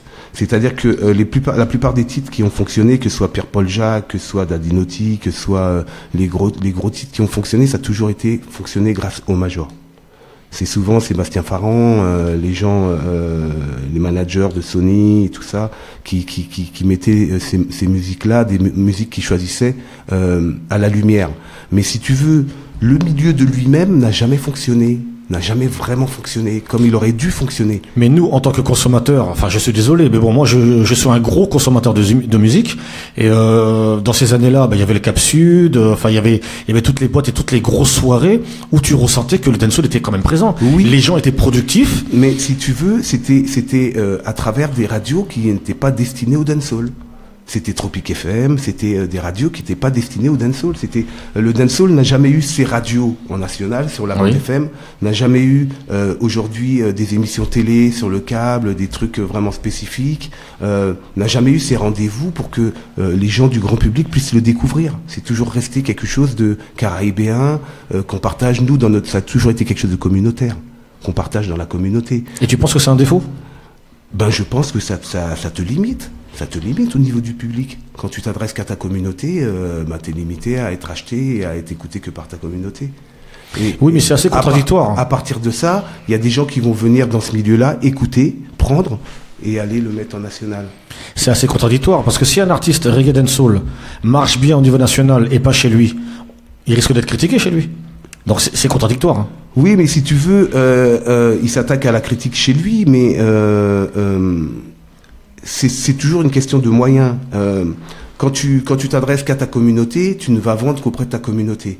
Donc l'investissement et le retour sur investissement ne va être que réduit à ta communauté. Tu vois ce que je veux dire? Oui, bien sûr. Alors qu'aujourd'hui, Internet te permet de passer ta musique partout. Partout. Tu peux envoyer ça chez les Russes, tu peux envoyer ça par Internet. Mais pour ça, il faudrait que ce milieu-là soit organisé pour pouvoir faire ça. La major, elle est organisée. Elle a des gens qui sont rémunérés, des community managers qui travaillent sur le net, qui vont placer les titres, qui vont placer l'artiste, il y a un travail qui est fait, tu vois. Ça, c'est le côté qu'on peut pas reprocher à la major. La major fait un travail, que ce soit sur Internet ou que ce soit au niveau physique, fait un réel travail qui est pas fait parce que nous, dans notre milieu, au niveau communautaire, on n'est pas structuré.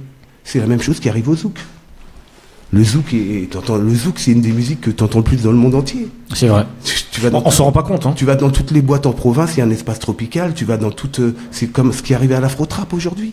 L'afro-trap, nous, on connaît la musique africaine depuis des siècles. Il y a des gens qui découvrent la musique africaine, qui découvrent l'afro-trap, ces rythmes-là. Nous, on les connaît depuis le soukous, depuis le langa-langa et des gens depuis longtemps. Donc, ce qui veut dire que tu vois, une musique peut être mise à la lumière, mais il faut des moyens. Tant que nous, dans la communauté, on n'a pas trouvé ces moyens-là, trouver les gens de notre communauté qui veulent investir dans notre musique, qui veulent participer à cette grande histoire, eh ben on pourra pas. Bob Marley est resté un moment inconnu. Hein. Oui. Il était connu qu'en Jamaïque. Pendant des années. Il a fallu que ce soit une production Highland, une production anglaise, qui l'emmène dans des studios en Angleterre et qui lui donne une dimension internationale. C'est vrai. Voilà. Tout à fait vrai. En tout cas, merci JMG pour ces explications qui nous ont bien expliqué les choses. On s'écoute un autre titre. Et puis, on revient tout de suite après. Caribbean More Vibes, votre émission. Dis-moi, JMG, as-tu une actualité ces derniers temps? Ces derniers temps, je travaille beaucoup en studio, quoi. Donc, je travaille pas trop sur ma carrière personnelle, mais je travaille plutôt pour des artistes, quoi. Aussi bien caribéens que sur des artistes pop. On travaille sur Gali, un artiste marocain. On travaille sur Denis Sauron avec un titre un peu afro.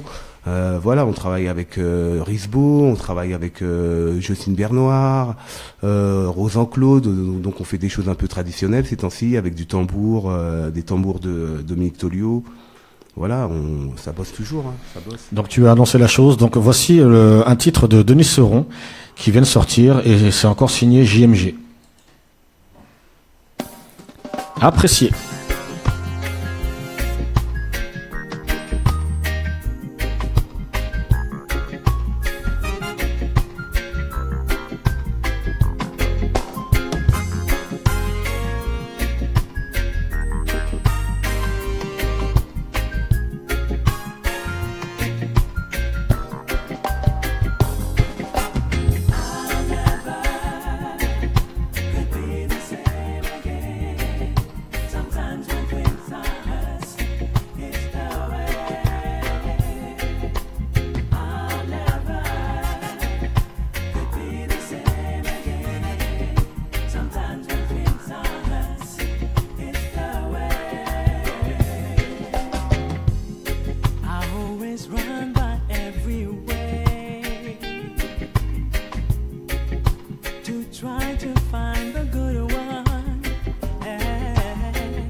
Et oui, chers auditeurs, le dernier titre de Denise Seron. Et Denise Seron sera présente dans votre émission le mois prochain. Donc restez à l'écoute. Dis-moi, JMG, avec ce titre, tu as encore frappé? Disons que ce titre, moi je suis pas producteur de ce titre-là, ça a été produit par un ami, Bernard. Et c'est Denise qui me l'avait présenté. Et ils avaient fait une version dans un studio, et puis ils sont venus à la maison, et puis on a réécouté, on a regardé ce qui allait pas, et en commun accord, on a décidé de réenregistrer toutes les voix. Donc on a refait toutes les voix au studio, et puis après, on a décidé de tout remixer pour pouvoir donner une dimension un peu plus large, un peu plus à cette musique, et puis tout le monde en est content, et moi je suis le premier content, quand tout le monde est content. Donc c'est très très bien. Donc je répète tout ce que tu sais faire, parce qu'il faut vraiment que les auditeurs, parce qu'il n'y a pas que des auditeurs, il y a aussi des artistes qui nous écoutent, il y a aussi des labels qui nous écoutent. Donc c'est important que les gens puissent savoir. Donc je répète, donc tu composes, tu écris, tu chantes, tu fais des chœurs, tu mixes, tu fais de la programmation, tu joues des instruments et tu réalises. Donc ça peut intéresser pas mal de gens. Donc chers auditeurs, chers artistes, chers labels, chères productions, n'hésitez pas à faire appel à JMG pour tous vos projets sérieux. Je précise bien sérieux, parce que c'est quand même un professionnel et il a quand même un calendrier assez chargé, mais vous pouvez quand même trouver une place. Je pense qu'il fera le nécessaire pour ça. N'est-ce pas, JMG? Oui, c'est tout à fait. Je suis là pour ça d'ailleurs. D'accord. Dis-moi, si on a besoin de tes services, comment peut-on faire pour te joindre? On peut me joindre sur mon Facebook, JMG. On peut me joindre sur mon Instagram, JMG Style. Sur mon Twitter, ou voilà, il y a largement de quoi me joindre. La personne qui veut me joindre, généralement, arrive à me joindre. D'accord, donc je vais te poser une question piège, parce que j'aime bien la poser aux artistes, et en règle générale, vous avez tous la même réponse. Es-tu actif sur les réseaux sociaux?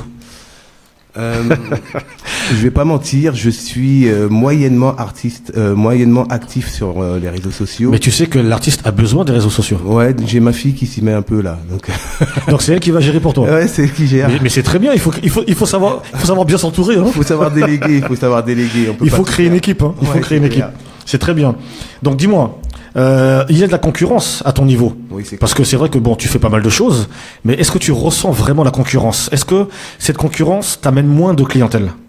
Disons que j'ai la chance de pouvoir travailler dans différentes couleurs musicales. Donc j'ai pas vraiment vécu la crise, moi, tu vois. Je fais du reggae, à côté je fais du zouk, à côté là je suis en train de faire de la kizomba, à côté je fais de l'afro.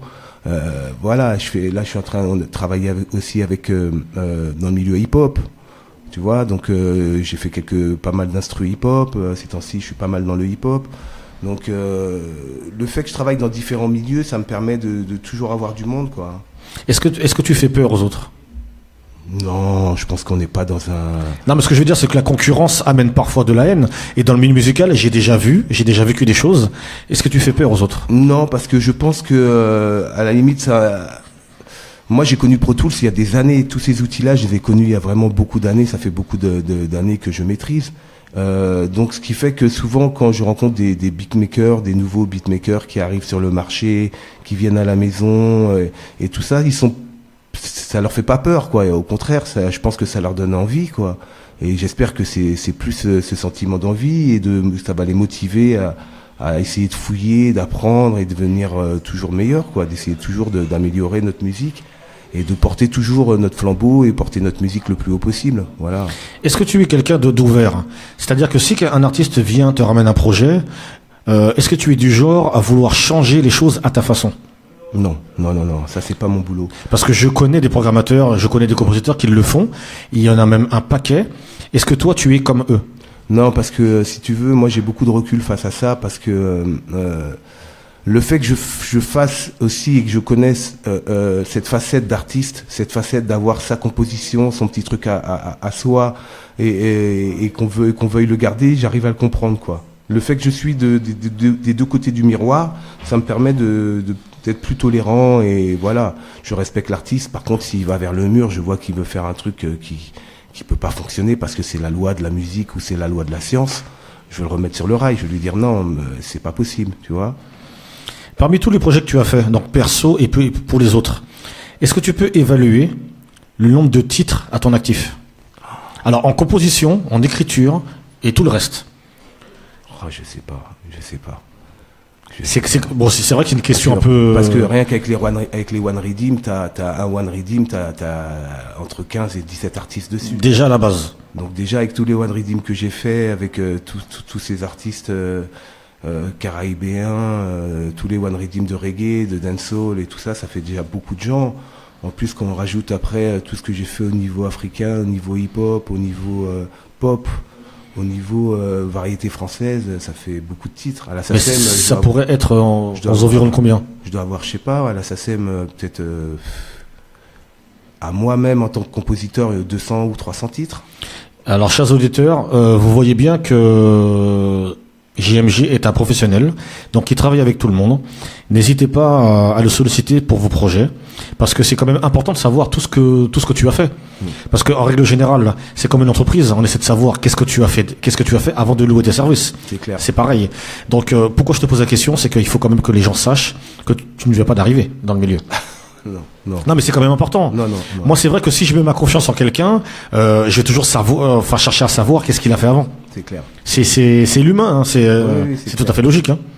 Est-ce que tu as une préférence de style de musique à composer? Est-ce que tu te sens plus à l'aise dans un style de musique? Non. Je pense que moi, c'est plutôt... c'est l'artiste qui apporte son émotion, sa sensibilité, et puis moi, je suis juste là pour décorer. Moi, je considère toujours que l'artiste, à travers sa voix, son expression, sa mélodie, ses émotions, c'est lui qui est l'identité du titre. Moi, je suis là juste pour apporter l'accompagnement, c'est-à-dire accompagnement, ça veut dire accompagner. C'est pas être devant, c'est être derrière, et comme un designer audio, quoi. Je suis là pour placer la voix dans un univers musical. Voilà. Que penses-tu des gens qui collent des étiquettes aux artistes? Parce que si je te dis que dans le milieu, tu es reconnu plus dans le zouk que dans le reggae dancehall, est-ce que ça te fait quelque chose? Pourtant, j'ai fait plus de reggae dancehall. Je sais. Très longtemps. Et dans ce cas-là, moi, j'ai fait aussi beaucoup de musique africaine, beaucoup de hip-hop. Donc, je sais pas s'il faut placer les gens dans des cases, quoi. On est bien d'accord. Non, parce que moi, j'ai toujours plutôt travaillé avec des artistes.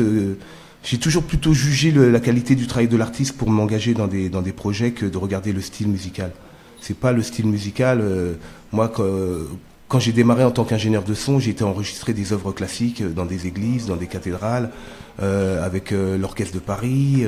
J'ai travaillé avec Dido, j'ai travaillé avec des gens qui sont des chefs d'orchestre au milieu classique. Donc, j'ai jamais regardé vraiment le style musical. Je regarde le travail qu'il y a à faire, je regarde si c'est intéressant, si ça peut m'épanouir, si ça m'apporte quelque chose. Et puis quand c'est comme ça, je fonce, sinon je reste à ma place. Vous êtes bien sur Kaina Radio dans votre émission Caribbean More Vibes.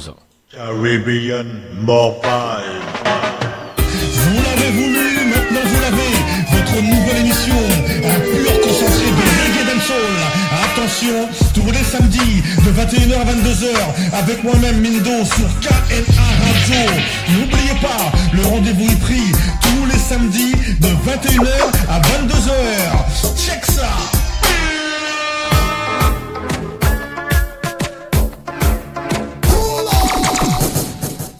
Nous sommes toujours en présence de notre invité JMG. Dis-moi JMG, j'aurais une question. Avec tout ce que tu as fait, est-ce que tu es un artiste accompli? Non. Alors, qu'est-ce qui te manque justement pour être un artiste accompli? Je serai accompli quand je serai mort. Non, je rigole. Non, non, mais il y en a certains qui le pensent, hein, donc. Non, t'es jamais accompli. J'ai encore heureusement qu'il y a encore des gens qui me font sursauter, qui m'étonnent, et heureusement qu'il y a encore des artistes qui me font vibrer, qui. Non, on n'est jamais accompli. Au contraire, les choses évoluent, et les gens. La nouvelle scène artistique, elle est hyper intéressante. Elle apporte des choses. Des fois qu'on connaît mais qui ont été modifiées, qui ont été non, c'est toujours, je suis toujours aussi motivé et j'ai toujours autant de plaisir et j'espère ne pas être accompli du tout, quoi, et qu'il me reste encore du chemin et de la route à faire. Mais que penses-tu des artistes qui veulent justement être accomplis? Parce que c'est quand même bizarre d'entendre un artiste qui dit non, je veux surtout pas être accompli. C'est pas commun, hein. Ouais, moi je connais, oui, c'est vrai que après, ne pas être accompli, faut pas être dans l'insatisfaction. Ce qui est le danger d'un artiste qui est pas accompli, qui se sent pas accompli, c'est d'être dans l'insatisfaction. C'est-à-dire qu'il y a des artistes, ça fait 8 ans qu'ils sont sur leur album.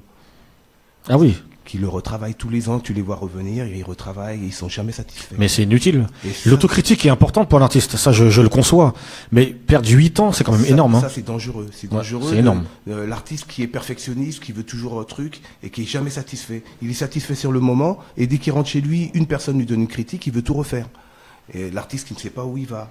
Donc ça c'est le danger. On a un ami en commun comme ça. Hein. De l'accomplissement, voilà, exactement. On ne citera pas de nom. Voilà.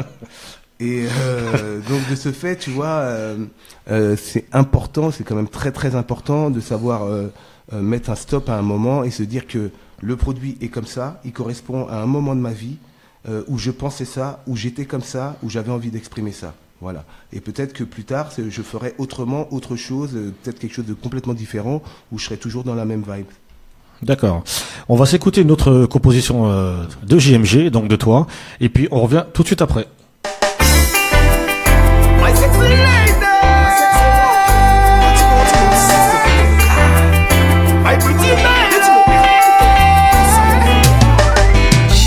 Tu occupes mes rêves et mes pensées, et c'est comme ça depuis qu'on se connaît. Tu hantes mon esprit toute la journée, mais quel genre de son m'as-tu jeté? Tu occupes mes rêves et mes pensées, et c'est comme ça depuis des années. Tu hantes mon esprit toute la journée. Car auprès de toi, je me sens léger, bébé dans tes bras. Prends ton sourire, qui illumine ton visage et tes fous rires. Pour moi quel beau présage de couvrir, de caresses me fait planer au-dessus des nuages. Prends ton sourire, qui illumine ton visage et tes fous rires. Pour moi quel beau présage de couvrir, de caresses me fait monter au-dessus des nuages. Tu occupes mes rêves et mes pensées, et c'est comme ça depuis qu'on se connaît. Tu hantes mon esprit toute la journée, mais quel genre de son m'as-tu jeté? Tu occupes mes rêves et mes pensées, et c'est comme ça depuis des années. Tu hantes mon esprit toute la journée. Car auprès de toi, je me sens léger, bébé dans tes bras. Toi, mon origine, mon Éden, je vais me crier à quel point je t'aime. Toi mon symbole, mon âme sœur, qui à chaque seconde et chaque heure, oui, peut mes joies, mes peines, mes peurs. Chasse le mauvais temps et les pleurs. Je sens ton souffle dans mon cou, comme une promesse, comme un mot doux. J'ai encore sur les lèvres le bout de ta peau qui me rend fou, mais j'espère bien, oui, Tichou, qu'on ira jusqu'au bout de cette passion, oui, l'amour en nous, de cette passion doudou, l'amour nous. Tu occupes mes rêves et mes pensées, et c'est comme ça depuis qu'on se connaît. Tu hantes mon esprit toute la journée, mais quel genre de son m'as-tu jeté?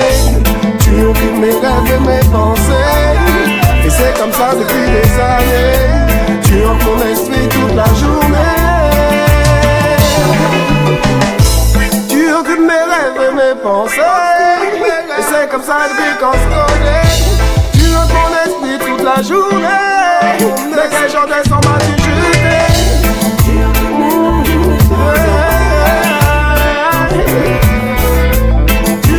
esprit toute la journée.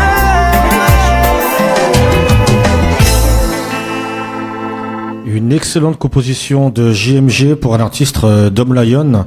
Aurais-tu quelque chose à dire sur Dom Lion? Ah, lui c'est un artiste excellent, d'une simplicité, d'une gentillesse et non, c'est vraiment un super gars. Il est parti en Bretagne, il est parti vivre en Bretagne. Et ce qui fait qu'on se voit beaucoup moins et ils travaillent beaucoup moins. Mais bon, c'est des artistes qui vraiment... bon, il n'y a rien à dire, quoi. Il chante super bien, il écrit super vite, il écrit bien. Voilà, il n'y a rien à dire.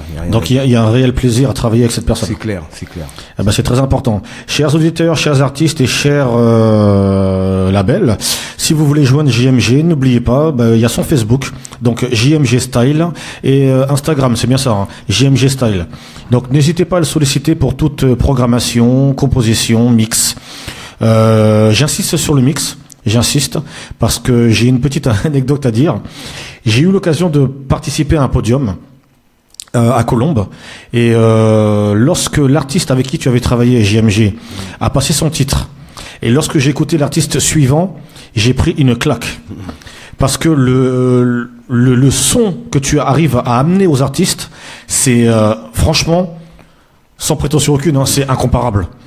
C'est bon, je sais que je suis pas objectif parce que toi t'as un ami, tu vois. Ouais. T'as un ami, t'as un frère, voilà, y a pas de souci pour ça. C'est pas objectif, mais le truc c'est que je suis pas tout seul à le penser. Ouais. Je suis pas tout seul. On m'a raconté cette petite année. Tu es au courant de ça, donc je n'invente rien. Qu'est-ce que tu penses lorsque tu entends ça? Je pense que j'ai eu beaucoup de chance sur ce parcours musical. Je pense que j'ai eu beaucoup de chance. Parce que ce savoir-là, je le dois à tous les gens avec qui j'ai travaillé. Quand je t'ai parlé des Rec Février, avec qui on a travaillé sur le Burning Spear, quand je te parle de Tyrone Donny, de ces gens-là qui m'ont apporté une science, qui m'ont apporté un savoir, et puis voilà, et j'essaie de l'utiliser le mieux possible. D'accord. Dis-moi, à l'heure d'aujourd'hui, bon, tu composes et tu fais beaucoup de choses. Est-ce que tu as un label, une production? Est-ce que tu t'appuies de quelque chose pour pouvoir travailler avec les artistes ou tu fais tout toi-même? Non. Là, si tu veux, on a monté une structure qui s'appelle 7 Art Multimédia. Alors, explique les choses, que les auditeurs puissent vraiment comprendre. Alors, c'est une structure qui regroupe différents secteurs. On a essayé de sectoriser un peu tous les métiers de la musique, tout ce qui tourne autour de la musique, de l'artistique. Donc c'est une société qui s'appelle 7 Art Multimédia. Il y a un site qui est en ligne sur internet et ça regroupe le studio son, la partie programmation, réalisation sonore, une partie vidéo. Il y a un secteur vidéo avec lequel je me suis associé avec des gens qui gèrent tout ce qui est vidéo, tournage de clips, tournage de courts-métrages, de pubs, et aussi avec un photographe. Directeur de la photo aussi sur les plateaux de tournage, et un webmaster et un secteur communication artistique. On essaye d'avancer pour mettre en visibilité tous ces artistes des quartiers défavorisés, des artistes qui ont beaucoup de talent et dont on n'entend pas parler, quoi. Voilà. Donc je répète le nom, chers auditeurs, c'est 7 Art Multimédia. Donc le chiffre 7, Art Multimédia. Donc n'hésitez pas à solliciter aussi cette nouvelle structure par le biais de JMG. Donc voilà. Ok, donc est-ce que tu auras un mot pour la fin, parce que l'émission se termine déjà malheureusement. Ouais. Est-ce que tu aurais quelque chose à dire aux auditeurs? Non, je souhaite le meilleur à tous, et puis que des bonnes vibes, et puis d'écouter de la bonne musique sur cette radio, beaucoup d'émotions, et puis de profiter un maximum, et puis de soutenir surtout les artistes de la communauté parce qu'ils le méritent. Ils donnent beaucoup et ils reçoivent pas énormément. D'après tout ce que j'entends, le retour des artistes qui partent au pays, qui tournent un peu partout. Le rendez-vous n'est pas toujours là, ils sont pas toujours soutenus, ils ont toujours l'impression que les artistes d'ailleurs sont plus soutenus qu'eux, ne serait-ce qu'avec tous les problèmes qu'il y a eu aux Antilles ces temps-ci pendant les vacances, avec des groupes qui viennent de l'étranger qui sont payés 10 fois plus cher que les groupes du pays. Et moi je pense qu'il faut soutenir notre musique et puis soutenir notre identité, soutenir toute la musique caraïbéenne, et puis ne pas la laisser aux autres et ne pas laisser les autres l'exploiter et rapporter tout ce qui fait ce que nous sommes. Voilà. On s'écoute un dernier titre et puis on revient tout de suite après. Près de toi, hey,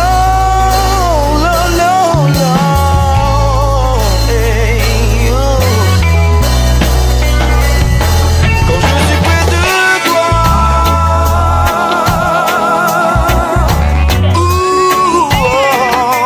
la durée du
heart for you. Never let me down, never let me go. I love you so much, I feel it deep so. You are sunshine of my life. Tout près de toi. Ouh, oh. La durée du temps n'existe pas. Aux femmes quand tu es là. Ouh, oh. Tu ravives la flamme qui brûle en moi. J'ai pas choisi ma famille, mais toi je t'ai choisi. Pour du love en prime. Pour ton parfum, la vanille et ta courtoisie. C'est du love en prime. T'es comme le soleil des Antilles qui me chasse de l'ennui. C'est du love en prime. Sur ta peau, mon nom restera écrit.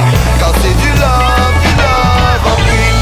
Pour moi ou qui plus qui on s'en mis. C'est du love en prime. Avec on qui est fondé en famille. C'est du love en prime. Nous qui fait Timoun et qui voyons Gandhi. C'est du love en prime. À danser l'amour et oser l'unité. Car c'est du love en prime.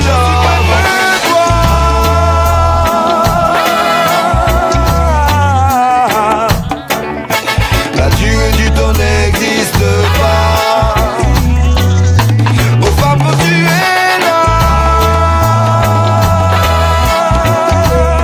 Ouh, oh.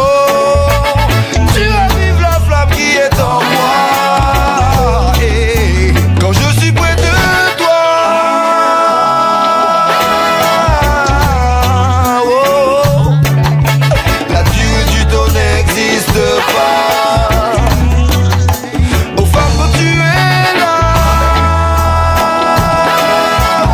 Ouh, oh. Tu ravives la flamme qui est en moi. Oui, chers auditeurs, l'émission se termine. Notre invité, JMG, une personne à connaître, une personne à reconnaître. JMG, as-tu un projet personnel qui va bientôt sortir? Non, j'ai pas personnellement. Là, je suis pas. Comme je t'ai dit, il y a des périodes où j'ai du temps et où je peux passer du temps un peu sur mes projets artistiques, sur les choses qui me tiennent à cœur. J'ai des instrumentales que je prépare, que je mets de côté, mais là, je suis dans une période où j'ai pas énormément de temps pour pouvoir vraiment me mettre sur mon. Il faut chaque chose un esprit, quoi. C'est-à-dire que quand je me mets dans le mode où je travaille pour moi, où je travaille sur mes compositions, sur ma musique, j'évite de travailler sur d'autres choses et j'essaye de bien différencier tout ça. Et ces temps-ci, je suis vraiment un peu surbooké sur le travail que je fais pour différents artistes. Donc j'ai pas trop de temps pour pouvoir travailler sur mes concepts personnels. Non. En tout cas, je peux te dire ouvertement, tout ce que tu fais, c'est très très bien. Comme le dernier titre que nous venons d'écouter, c'est un très très bon titre également. Donc nous te souhaitons un maximum de réussite. Je te remercie beaucoup. Parce que Caribbean More Vibes, l'émission de la Caraïbe pour les artistes caribéens, pour tout ce qui est reggae dancehall. Donc n'hésite pas à nous solliciter lorsque des titres vont sortir. C'est clair. Passe par Kaina Radio. Nous, il n'y a aucun problème pour diffuser la musique des artistes. Nous sommes là pour le soutien. C'est le soutien, la fraternité. Et ça, je pense que tout le monde l'a compris depuis que Kaina Radio est mise en place et depuis que l'émission Caribbean More Vibes a été mise en place aussi. Donc notre intérêt, c'est le vôtre. On vous en remercie et s'il y avait beaucoup plus d'acteurs comme ça dans le milieu, à tout niveau, des gens qui se responsabilisent, qui décident de créer des choses, de faire des choses autour de notre musique, je pense qu'on aurait plus de place dans la planète musique internationale et mondiale. Chers auditeurs, n'oubliez pas que Caribbean More Vibes a une page Facebook où vous pouvez suivre les directs. Donc n'hésitez pas à vous rendre dessus, mettre un j'aime, suivre les actualités, commenter et puis n'hésitez pas à nous solliciter aussi pour des programmations. Vous pouvez aussi nous laisser des messages pour nous dire on veut entendre tel titre. Il n'y a aucun problème pour ça, c'est votre émission. N'hésitez pas surtout. GMG, est-ce qu'il y a un mot pour la fin?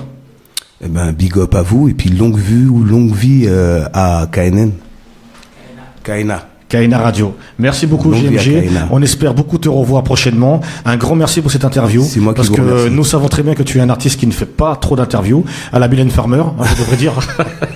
C'est pas trop mon truc, ouais. Oui, je sais bien, mais bon, tu sais, nous, notre intérêt, c'est de mettre en avant les vrais moteurs de la musique caribéenne. Ouais. Et tu en fais partie. Non, mais j'ai bien compris votre démarche et je la trouve très très noble. Et je vais aussi pousser auprès des artistes pour qu'ils se rapprochent de vous parce que vous faites un réel travail. Et puis je vous big up et je vous donne la force. Et puis je vous souhaite longue vie. Un grand merci à toi. À très bientôt, chers auditeurs. N'oubliez pas le rendez-vous samedi prochain avec un invité, un DJ, qui vous mettra de l'ambiance. Donc, prévoyez de pousser vos meubles parce que ça va danser raide.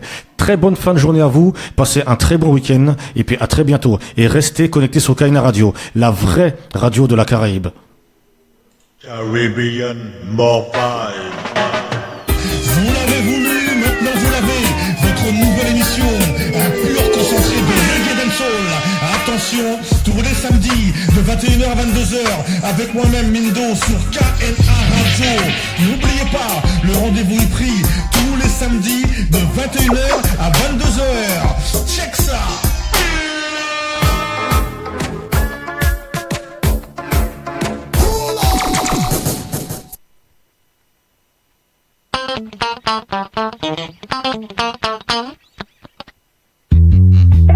Après quoi est con, man? La gloire, matériel, vanité.